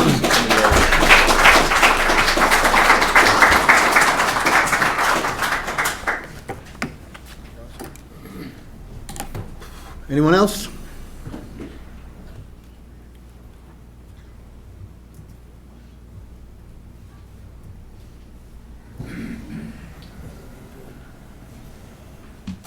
Good evening, John Prell, 84 Andrew Ford Way, Abington. I am a member of Abington CAM, ACAM. I think it's real important that the board recognizes that the development that these kids are talking about, that they've been molded by. I have a son who was 15 years old, got his working papers to be an intern at Abington CAM. You taped our meetings for us. That's right, that's right. And I know we're not talking about names, but I'm trying to talk about the leadership that was given to him, brought him through all of the years that he was in high school, while he was working with Abington CAM, and built the video server that allows any of you to see any meetings at any time, was a business arrangement that he put together. Now, move forward, he has now gone through Boston College 4 years, got a great job in a cybersecurity company, but he started with an AV background that was developed at Abington CAM. Now, what's real important here is that his background is systems engineering as well as business. He's also got some cybersecurity. But what's real important is he applied to the board to be a director when he was of age. They didn't even so much as respond to him. So each of you have gotten a letter from my son that was emailed today, and I've had a chance to read it. But it talks about, we're talking about fiscal responsibility. The board, the president of the board, was talking about spending $200,000 on a van. With depleting income coming from your cable bill, with money that's not exactly managed clearly. Mind you, it was not all them, I understand that, but it certainly was problematic when it got to that point. But now you've also got a van that you're going to potentially spend $200K on? Even the thought of it doesn't make any sense. The money that was in CAM, they were talking about putting it in a CD for interest. They didn't poll anybody, they didn't do a survey, they didn't find out what the best rates were. So I don't think the fiscal management is as great as it's being held to be. So with that, I think that we ought to reconsider that position for the president. I ask you to please read the letter from my son that's addressed to you folks. He's been challenged because as far as the town goes, he's been a resident in my house. He was at college, but he's to the point where he really wasn't going to show up because it bothered him so much. But I want you to know that these kids that are impacted by that, you take that and put that in a 25-year-old kid, he feels the same way.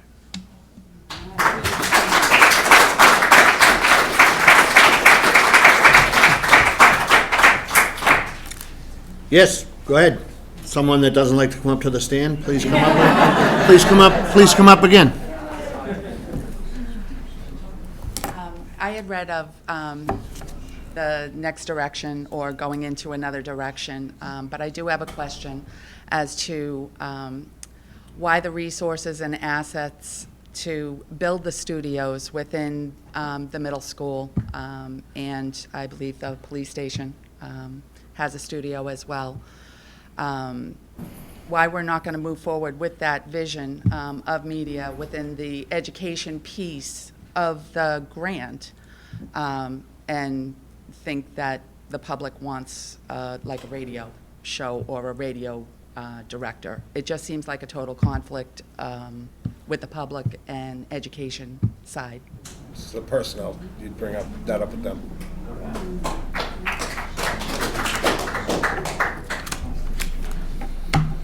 Anyone else? Going once. Somebody stood up last time I said that, so thought somebody might again, but. All right. Members of the board, any further comment? Ken? I have some notes that I wrote down. ABCAM is an autonomous board, or as Mr. Timmons calls, a private company. They can make whatever votes they want, no matter how unpopular, and whether you agree with it or not. And like me, most of you don't agree with it. Our board appoints one member to ABCAM. This person does not ask us how they should vote, and we don't tell them how to vote. What we do ask, however, is for them to follow the rules. The rules are their own bylaws.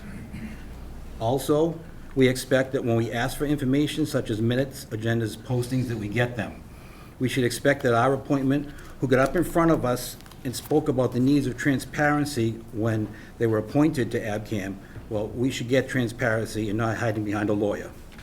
We should also expect that our representative to a board, any board, who claims its mission, ABCAM's mission is to provide civic engagement by giving voice to the Abington community, we would expect that they actually listen to the Abington community. I have heard the community loud and clear, and I don't take this lightly at all. I've gone out to dinner with Alex and Lisa, but I'm going to make a motion to not dismiss our appointment to the board, I guess you could call it, to ABCAM, to Board of Selectmen's appointment.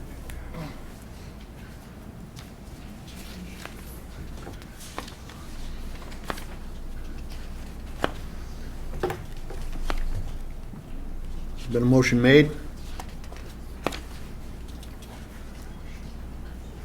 Anyone want a second for further discussion or not? We can obviously make that motion. I'm sorry. I thought it was seconded already. I'm sorry. No, what, do you want to second it for further discussion, or? I'll second it for the purpose of discussion, sure. Okay, go ahead. So we can make that motion to revoke for cause. So what's the cause you're citing? So that we didn't, like, I just specifically, so I know what we're voting. Well, just alone tonight, we asked for financials. Three emails were sent asking them for direction of the financials into the town account, with not much, if all of a response. We asked for numerous documents at last Monday's meeting, and I announced that vote at Tuesday's meeting, so they were well aware, and no response, just an email quoting their lawyer. So, I mean, it doesn't say, it says cause. It doesn't say just cause, it doesn't say good cause, it doesn't say bad cause. It says cause. That's their own bylaws. So. Right. Also in their bylaws is that we give them 10 days' notice in writing if we want to remove any director. I think that's for an elected. Yeah, not by the board of selectmen. Appointed, I believe I'm it's just an reading, it elected. says, any director proposed to be removed shall be entitled to at least 10 days' notice in writing with a statement of cause by mail at the meeting of the board of directors. I mean, the beginning of the paragraph says any elected director or director appointed by the board fails to attend 3 consecutive meetings. I just want to make sure that we're protecting the town. No, I understand, You know, but I don't want to be us held liable for an emotional I just vote. can't get beyond this underlined statement. It says, whenever the Board of Directors determines to hold a closed meeting, it shall publicly specify its reasons for closing the meeting. There's a lot of concerning things. I certainly agree with you on that. I just want to make sure any action we take, right now, the town's not liable for what's going on, and that's, a good thing, but I want to make sure that whatever we do, it continues that way and that we do it proper. I'm not positive. I think town council may have weighed in on this. We can ask the chairman. I mean, Rick, town council did not weigh in on this, or did they? No, I did not get anything back from town council. We tried to After contact this evening. both the town councils. Yeah. But again, it does say, any director appointed by the Board of Selectmen or by the school committee may be removed for cause by the Board of Selectmen or the school committee, respectively, and a replacement director shall be appointed by the Board of Selectmen or school committee for the unexpired balance of the removed director's term. You know what, some of the, I have my own comments, and some of it is good and some of it is not good. I think, and Rick, correct me if I'm wrong, and they're probably done before this, but October 30th is when we, the Rick reached out, and maybe before that, reached out to Lisa. And this is, you know, October, this is November 4th. You know, could she have had more time, you know, to get the information that we requested? Probably. I'll certainly give her that. I will certainly give her that, something that Alex had stated, that a lot of money was retrieved from the state that was previously was never deposited, and I'm not making any comment on what was done previously. There was a lot of money that was the cables or the towns or whatever that was not collected. I think Comcast and the other one, you know, said, yeah, we issued checks, but nothing was ever done with them. And we recovered, from what I understand, and Lisa, correct me if I'm wrong, we recovered a lot of that money. And again, a couple of days, well, I don't know how much, Lisa, so that's why that's what I said. That money was, what's the word, uncashed before I came along. Right, that's, yeah, and I said that, I said, you know, previous. Did recover all of it. Yeah. From Comcast, Verizon, and the state treasurer's office. Right. So, and I think that's one of the things that Lisa had said that she should try to do, and did do that. I'm not happy with the way some other things have gone. You know, I think, you know, people that, you know, are stockholders or whatever in this corporation, or for Abington anyway, should be going to a lot more meetings. And I do think that we should have, if they had a meeting, that the taxes, the annual statement or whatever should have been produced, and it wasn't. Can I just say Yeah. that the public is always invited to our meetings except for the executive session, and four or five people come usually. And I understand that, but to me, it doesn't seem like there's, again, I'm not gonna beat this to death, that there haven't been a lot of meetings, because they've all been executive. So if I was that's the impression that I'm getting. If I was a stockholder, shareholder in that company, hopefully I would show up, and again, not criticizing, but I wouldn't show up if I knew that a meeting was that's gonna be an executive session. That's my say on it, so.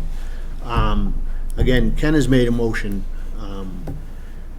Tim has seconded it for, you know, further discussion, but I would like to hear from Kevin or Jim, and I know, Jim, you need probably be, as Mr. Franny said, you know, might just be careful, or not say anything, but that's up to you, so. Kevin, anything that? How many meetings are you required to have per year? 3 regular meetings and an annual meeting. Okay, and have you, this year, has that happened? Have those 3 required meetings happened? Oh, absolutely. What's that? Yes, Yes, okay. And last year, did those required meetings happen? many meetings, yeah. Okay. And the public is always invited to meetings that are not executive session. People choose not to come. And just to re-clarify, the meeting in question, the executive session meeting was June 4th. Meetings. Yeah, well, it started as the June 4th meeting, and that wasn't closed, so it continued to another meeting. Yes, it And was then continued to continued. another meeting. I didn't realize there was a reposting requirement for a continued meeting. Oh, there isn't? There isn't. There isn't. We are not a town board, so, Yeah, Yes, I know you're a private corporation. right, We know that. right. Yeah, reading the bylaws, that's what it looks like. It's just, you just have to notify the board of directors Right, of the meeting. yes. Okay. And I also think too that, I mean, I don't know how many of you people have read the bylaws. for Access and Media, Inc.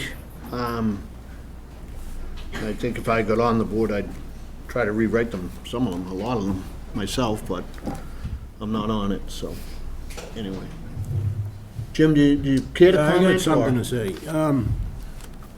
I learned from Lisa that had been checks that were never deposited. It wasn't nothing criminal.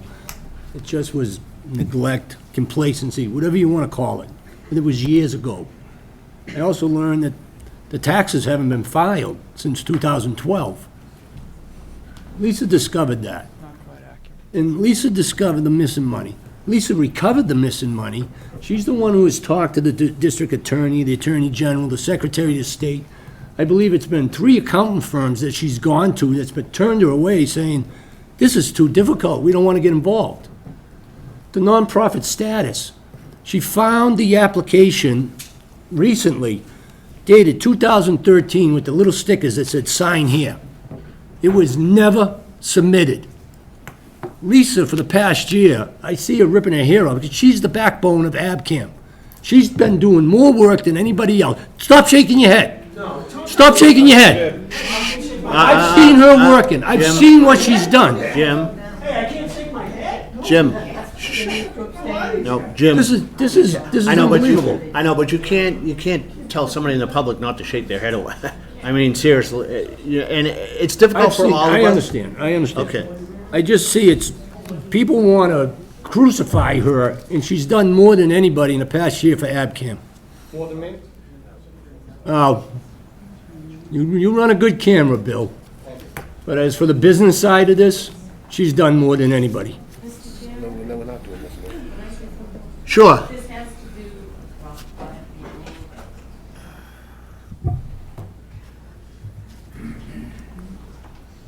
I'm Marilyn Berlman, 222 Linwood Street in Abington. I have been a producer at Abington Cam, doing a show there.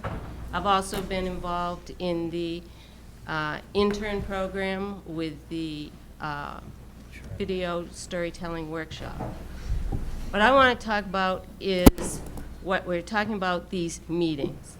I was at that last meeting when they did go into their executive session. I also was able to attend the Sue Buskey conference that took place, which was to educate the board on what a board is supposed to do. Because in the prior meetings, when questions were asked and the person that we're not supposed to mention would ask what direction does the board want to go in, or how should things be handled, he got no response except for, we will make decisions and talk about things after the Sue Buskey conference. And I was at Can I interrupt you that. one time? Just so people are clear on the Sue Buskey, because I actually attended that part of that. That she was an expert from California that came in? Yes, she was out west, but she does these conferences across the country, and she was doing some others out in this area and worked. And how to better run the community access programs, basically. What a board is supposed to do, and how, it should operate, and how to involve the community in all of these things. And the board, prior to going into this, said that after this, we'll have answers, we'll have discussions, we will tell you what's going on. Well, I asked every single month, when is the next meeting? When is the next meeting I'm going to be able to attend, ask questions, and get answers as to what direction, what needs to be done, how things are going to work. And there never was one. As I found out on Tuesday night, there was just this one long executive session. I asked every single month, and I was at that studio. I was at that studio a lot, working with the students and also doing a show there. And I didn't see, anything being posted that there was going to be another meeting, even though that was what the board said at the last meeting. Everything was deferred to after the Sue Buskey conference. Who were you at? Just for the audience and for my own edification, who were, you said every month?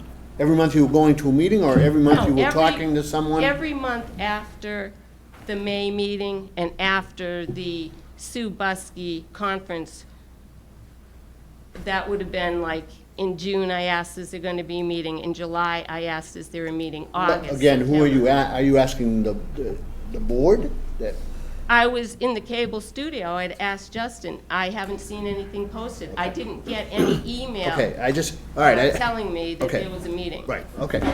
I just wanted to clarify who you were asking. Right. So, okay. I would ask at the studio because I wasn't receiving any emails. Right. That there was a meeting. That's all I wanted to clarify, was that about, how I was affected as far as meetings are concerned. Okay. Thank you. I appreciate that. Somebody else had their hand up?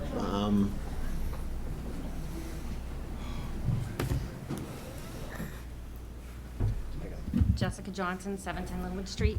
I was wondering if you could clarify who is responsible for filing all those tax documents. Is it the board or is it the executive director?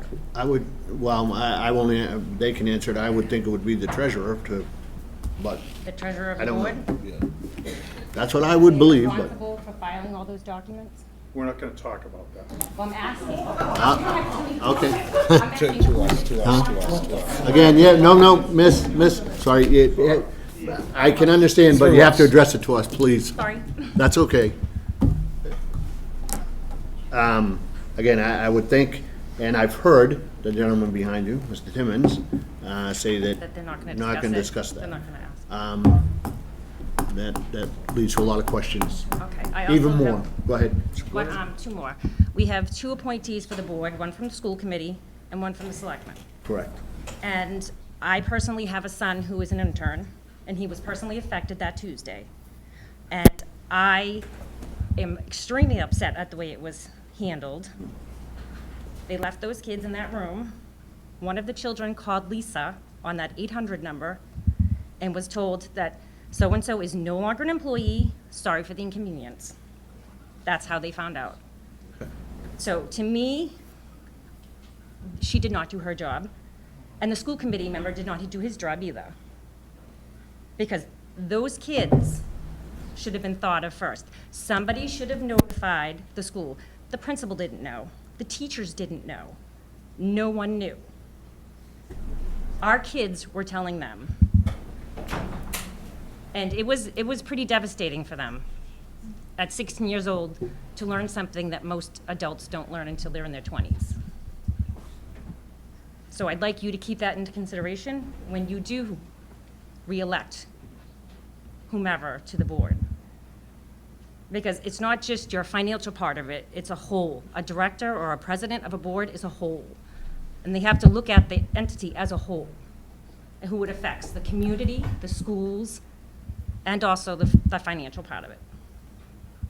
That's it. Okay, thank you. Alex?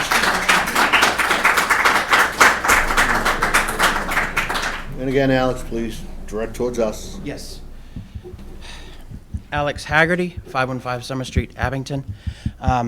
This question, I'm not sure if I even can ask the board this, but I am concerned about the community, and I'm glad you brought up a phone call, because if some of us who got here a little later tonight received a call from East Weymouth asking for a removal of the board member that just made a motion to remove from Abington, another board member from Abington CAM.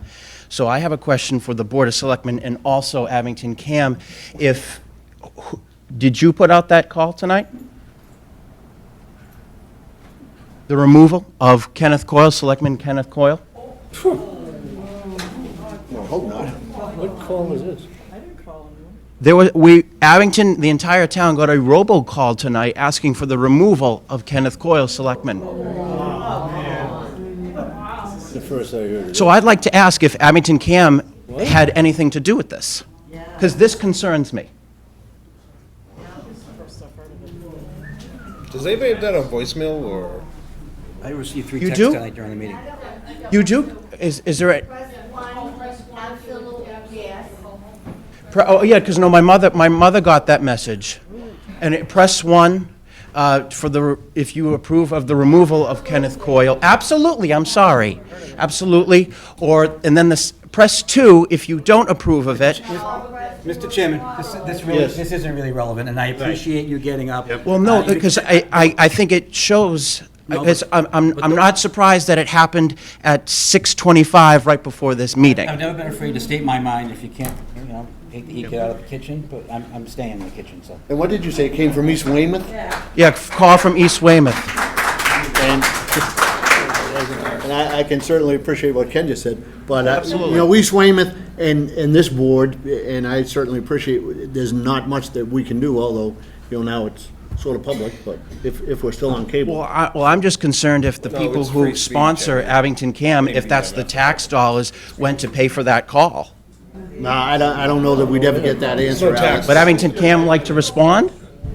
Right. Would you like to respond? If anyone was behind this, A, probably would have done it earlier today, in the day, and B, would never admit it.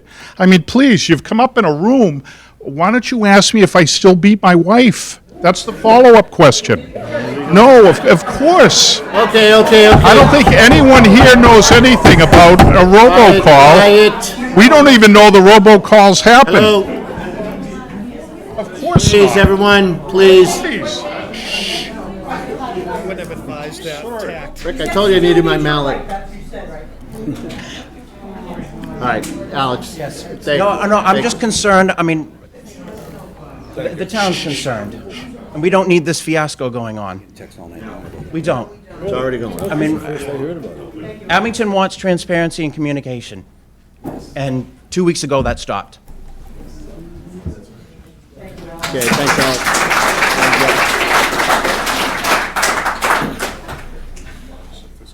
Mary Jo, again, to the board.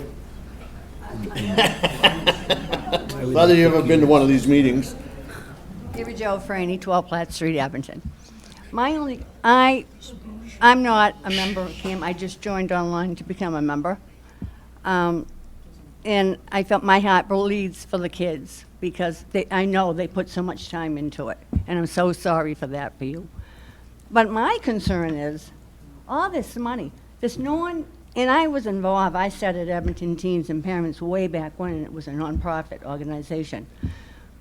But I had to file my papers every single year. When I gave it up, when all my kids were done, I turned it over to the next group of parents that took over Abington Teens and Parents. That was my responsibility. And I made sure, and for years, when it was given up, I kept getting letters from, I don't know where it comes from, telling me I did not fill my papers out. So you notify along the way that you have to fill your papers out each year when you have a nonprofit organization. So I want to know where the hell all this money's going. I mean, what is it being used? Who's overseeing it? Just this board? So the town people, you guys don't see it? You don't oversee anything? Rick, our manager, don't? So they can walk away with their money, and we're not going to know about it. There's going to be somewhere, Allison, The money, is it something, a state that with the town? Mary Jo, Oh. I'd rather direct Oh, it to I'm me, sorry. although I would could like certainly to turn know- it over to Allison if you want me to. I would like to know, maybe, what can we do to change, get a hold of the state and say, look it, one board shouldn't be responsible. Right. One of the comments that I heard tonight, and I already mentioned it, a couple of comments. One, money is being turned over, Rick, now to the town, correct? So the town, accountant, finance committee keeps an eye on that, okay? One of the other questions I asked, the money before that, where is it? It's in the nonprofit, and the board of Access and Media, Inc. should be watching it and taking care of it. Yeah. I am under the belief that money, even before, should be turned over, but that's my opinion, and Mr. Timmons did not agree with that.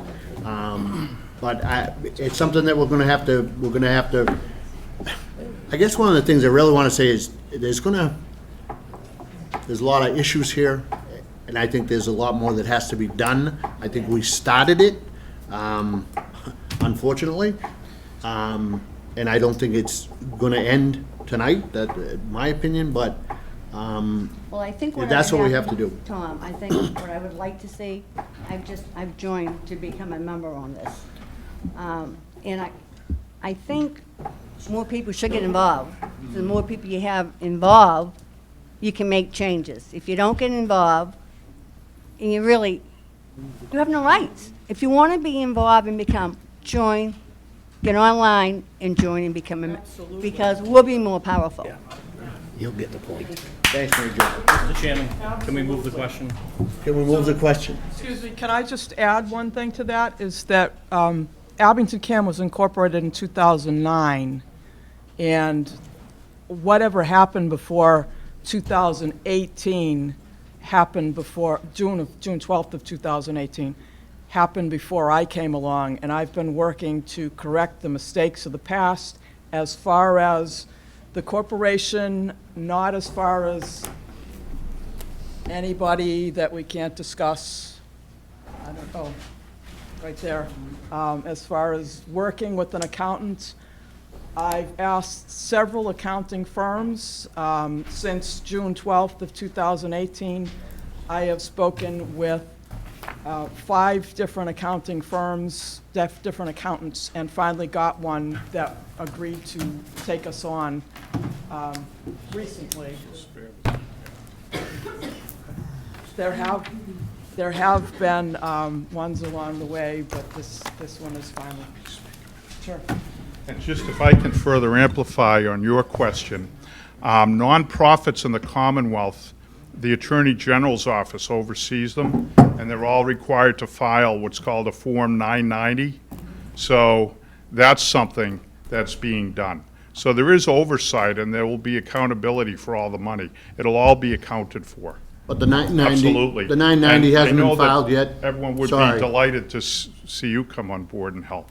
The 990 hasn't been filed yet, though, is that correct? Pardon me? The 990 has not been filed yet, as of Well, yet? I mean, I don't know which year, and I don't know what's been filed. I'm not on the financial end, As so to I would say no. specifics, I don't have all that with me, and I can't speak to that right now.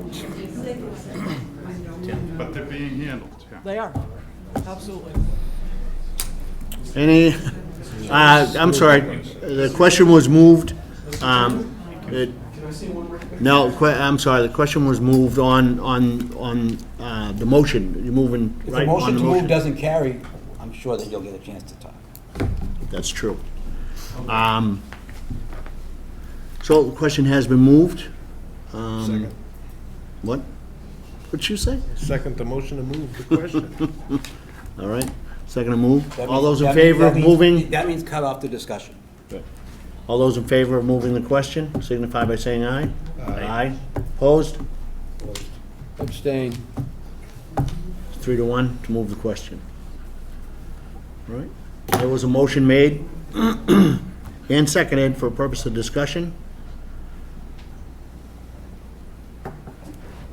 All those in favor of the motion? Aye. All those opposed? Aye. All those abstaining? Abstain. Kevin, I didn't hear from you, so. That was an aye. An aye for which one? Maybe you should repeat the motion, so it's clear. Ken, want to repeat the motion, please? That was crystal clear, to remove the Abington Selectmen's appointment to the AbCam Board of Directors.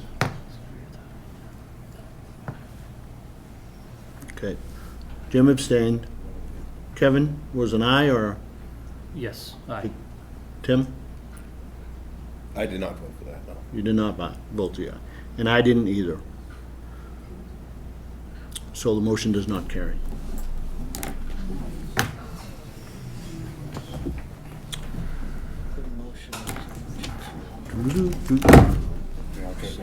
Yes.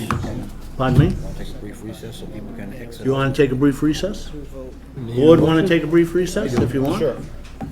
All right, Ethan, a brief recess. Email in. Okay, we are back from a short recess.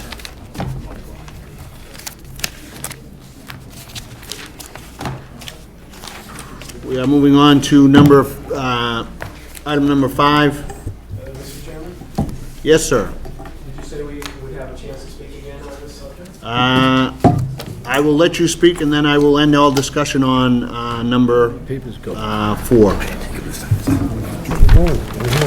Oh, wait a minute, it's right here in front of me. It's all your Ken fault. Roman, 22 Linwood Street.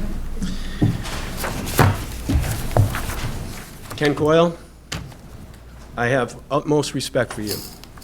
You are the only one on the board that stood up for the people of Abington. And we gave you so many reasons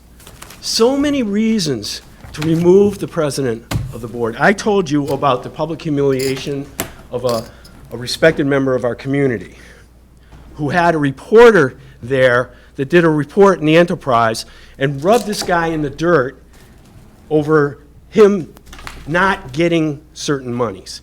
You know, this whole thing is not about finances. It's not about taxes. It's about the future of Abington. It's about the people. It's about the whole idea of the First Amendment and the freedom of speech and transparency. We talked about transparency, and was there any transparency? We still don't know anything. And we're being held from, if I could imagine a board that would come up to us and say, this is why we made this decision. And, we want you to understand that because, we really care about you guys. And we really want you to have a great Abington news cam. And we want you to learn how to be a great journalist. And we care about the people here. So we gave you plenty of reasons. And Ken, I'd vote for you. I'm sorry to say that I don't know if I'd vote for any of the rest of you. Thank you. Well, I'd certainly be disappointed if you didn't vote for me. Just so everybody knows, that matter, like I said, I'd allow the last comment. That doesn't mean that a vote or something else couldn't come up again. I want to make that clear also. So, that being said. Can I ask a question on that? You can ask the question on what? And parliamentary procedure, Robert's Rules of Order. If I wanted to make that motion again, could I, or is it someone that voted in the negative have to make that motion? Do you? We're on party. That's correct. What does that mean? Whoever won the vote. Yeah. So, but nobody won the vote, so. Well, actually, are you talking about bringing it up for reconsideration right now? No. You're talking about in the future? Yes. Oh, that can just be, Okay. asked, put that question Right, on but the if it was future. to happen tonight, it would have to be someone that voted in That's the negative. correct. Right. Correct, All right. yes. That's what I thought. Just wanted to make sure. Can I just ask one question? Sure. I said it was over, but go ahead. No, that's fine. Go ahead. It's about how somebody can get something on the agenda. I want to know, can residents request something? You can request through the chairman, and I'll certainly look at it. There are some reasons that things won't go on the agenda. I'm not going to get into them. I'll ask Rick tonight I just didn't know what the procedure was. Yep, I'll ask Rick tonight to put some stuff on the agenda and hopefully put it on, and one of them will be, further discussion with Lisa requesting, again, asking for the information that we asked for tonight, Rick. And what I'd like you to do is ask her, give her a specific time, not 4 days, not 5 months. What would be best for her, and if you could, please get back to me on that. I will do so. Thank you, I appreciate that. Just FYI too, you can contact any of the selectmen if you want something on the agenda. That's true. And we will forward it. It's actually the ultimate decision is whoever the chair is at the time, but. But my question mainly was, can residents, ask for something? Absolutely, we encourage it. Thank you.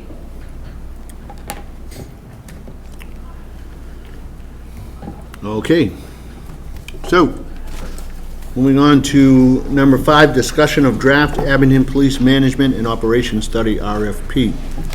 Ken, I'll hand that over to you, or, I'll take the lead on this one. Thank you all for coming. If you recall, town meeting voted funds for a management, Abington Police Management Review and Audit, we were calling it at the time. And a subcommittee of myself and Kevin met, and actually, I thought we moved pretty quickly on it, and we came up with a list of bulleted items, and I'm just going to read quickly. We talked about it in the meeting already, and we voted it unanimously, but the main things were, 1, retention, recruitment, and morale, 2, management and operations analysis and review, and 3, moving the department forward. And that was in light of the police chief's notice that he set a retirement date. So that was actually the easy part, because once you have what we want to have a consultant come in and do, the hard part comes to the experts, and I do not claim to be an expert. I've read a lot of RFPs, requests for proposals they are. I know that there's a lot of legal terms in there, there's a lot of covering your butt in there. Town accountant, Sue Moquin, and our town manager wrote a request for proposal. And our subcommittee reviewed that, and I think we made some changes to it. Hopefully, I don't think they were substantive to the actual what town manager recommends. But we have it in front of you now. Maybe Kevin can kind of go over the changes if you want. I do want to ask first if the town manager got a chance to, I obviously don't want, this is going to go probably in the Beacon, the magazine we all get, for bids, and we're also going to send it, I think we had talked, we're going to send it to some certain companies that we know do this work, local and maybe otherwise, and I think we presented a list a while ago to the town manager. I just want to make sure that, obviously I'd like to vote it tonight. I'm not sure if we're in that position, and Rick can let us know, because we did just give it to him late last night or this morning? Last night. We probably would have had it earlier, but we couldn't get into the town hall because nobody's keys worked, so we had to meet at Dunkin' Donuts, but we won't talk about that. Somebody was supposed to let us in. But we went through everything, and again, neither one of us claims to be an expert on writing requests for proposals. So, Rick, you want to take it from here, or? Sure, I'll do what I can. I want you to stop by saying you guys did a really good job, considering you don't know what you're doing. So, moving on. No, as Ken mentioned, there was some bulleted points that they provided to me, and I put that into form of an RFP along to try to capture all those points. One of the things that I thought was important was to try and be as specific as possible, because one of the concerns is that, you're asking companies to make a price proposal too, so knowing exactly what it is that you're asking for is important. I haven't had a chance, I'm sorry, to look at what was provided to me last night, but I do commend you for staying up late on a Sunday night on behalf of the taxpayers. But again, that's my concern, is that the specificity is very important. But again, I'm sorry, I haven't had a chance to look at what you did last night. So trying to get all the points that were raised by the subcommittee into a document with a specificity, that was a little bit of the challenge. I just wanted to make sure that, and Kevin can speak for himself, but we didn't want to water down the points we read at the meeting. It's 11 different points that we wanted to really clarify and have them look into and review. So, and we put those back in. They were changed a little bit. We actually just kept them the way that we presented them to. Well, everything you had presented is in the draft I came up with, but again, I haven't seen what you...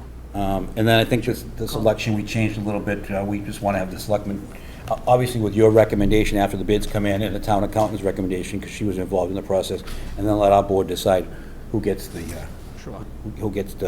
job. We're meeting next Tuesday night, correct? I will not be here if Tim is having that meeting. What date is that? That's our regularly scheduled meeting, the second Monday of the month. But because it's the holiday. Is that a it'll be holiday? Tuesday. Oh, we're going Right, Tuesday, will right. be Tuesday. I will not be here, and I apologize. I am on vacation from the 9th until the 16th. Then we can bring up that vote again. At the next meeting. I'm just kidding. Yes, you can.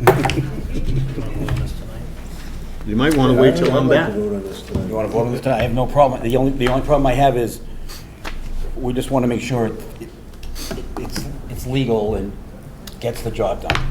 Yeah, and I think we did keep pretty much everything that you had put in here, Rick, intact.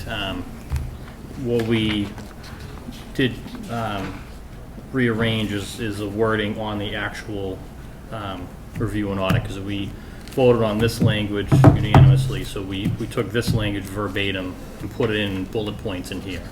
So it actually made it a little bit shorter of an RFP, if you will, because there's less wording and more I would say direct. substantially shorter. And we also changed around the organizational structure. We actually we listed that organizational structure out. We felt that was important to have the exact numbers in there. Right, rather than just listing X amount of offices, we had the organizational structure, the chief, deputy chief, that sort of stuff. And we're not reinventing the wheel. Believe me, I wasted so much printer paper printing out other RFPs from other towns. And I did notice that your RFP was actually lifted from another town too, for the They most part. always are. Because I was like, this is really good. Nobody Oh, yeah, that's reinvents right. the wheel. Nobody Found does it. it. Right. That's right. That's how I got through college. It's the only way to do it. If we do vote on this tonight. Did the members get a chance to look at it? Be honest. I did. I did. I did. Okay. Yeah. Do you have any issues? Questions, issues with it? That was a very good job, you guys should be commended. We're not looking for that. Any Yeah, questions you with did. You the tried it very good. dates and the Send a timeframes? in robocall here? out about that if you want. No, the only question I have, and I don't, and Rick getting it out, and my question will be directed to Rick, is, and how do I want to say this? I guess,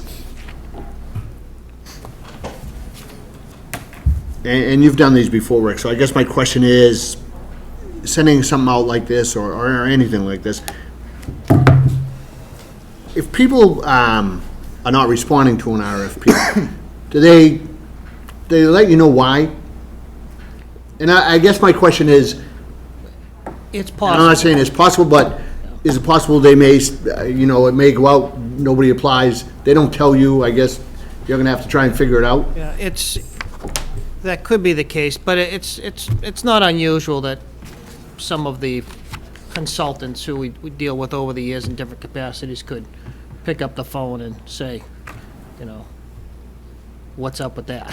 Yeah, it's 30,000, we might need more money, or whatever. I mean, for instance, I had some firms call me up about the legal RFP, just to ask me questions about it. One of them ultimately didn't send in a proposal, so. Okay. Yeah, so it does. I just want to, I want to make you all aware of that, That's a good question. just in case, so.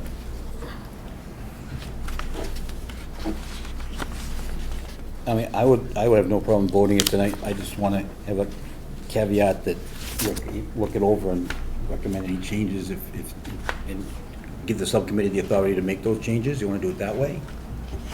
Or do you want to just take it as Move is? the changes? Yeah, I fear that we missed crossing a T or an I, and I don't know. Waiting a week, you think that'd back you guys up? We just have to change the dates in it. I mean, right now, we have, if we voted on it tonight, Rick could have until Friday to get it out, and then give it enough time. With any changes approved by the subcommittee? Could do that if you want to do that. I like that idea. I'll trust the subcommittee to Yeah. make. Well, if the three of you folks had no problem with it, and we don't have a problem with it, the only person that might have a problem with it is our town manager, and the problems that he's gonna have with it might be because of... Clerical. Exactly. Yeah. Yeah, I mean, I think we're pretty But as for the- confident. We didn't really move around a lot of your verbiage in here in language, so. I'm good with that. Well, So I'll make a motion that we accept the RFP provided by the subcommittee, pending review with the town manager and approval of any changes any recommended changes by the town manager, approval by the subcommittee. Final approval by the subcommittee? Yeah. I'll second that motion. Okay. Any further discussion? Good job. All those in favor? Aye. Aye. Oh, that was a good one. That was all of us. All right. Last, town managers report, Rick. Yeah, just a few things, Mr. Chairman. You didn't have a paper for that. I'm sorry. First, just a reminder, the Vasilian Road Race is this November 9th, this coming weekend, starting at the Beaverbrook School. So, Mr. Chairman, if you have not yet registered. Mr. Chairman will be on vacation. And the Boy Scouts collecting food for the Abington Food Pantry again, that's this Saturday morning at 9 Man, you're to taking all our 12. thunder. We're supposed to tell all the good stuff. Well, We you forgot. had your I- announcements, you didn't I take got mine, them. nobody else got one, but. All right, I'll get on to business. This week, I am meeting with a number of local communities to talk once again about joint purchase groups for health insurance. As you know, we now have a very strong 3-year history of being self-insured, of saving quite a bit of money. So hopefully that will interest people. And we also have an insurance advisory committee meeting set up on the 14th to discuss the same and any potential plan changes that we might want to look towards in the future. So, always looking to save you money, Mr. Chairman, and that's all I have tonight. That's all you have? Okay. Any questions? Rick, you did get what I asked to put on for me for the agenda, even though it's,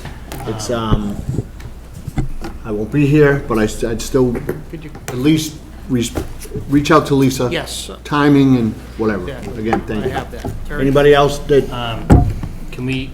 Rick, can you Yeah, look into this? sorry, just if I could, you are meeting on the 25th with the tax classification hearing is on the 25th, just so you know.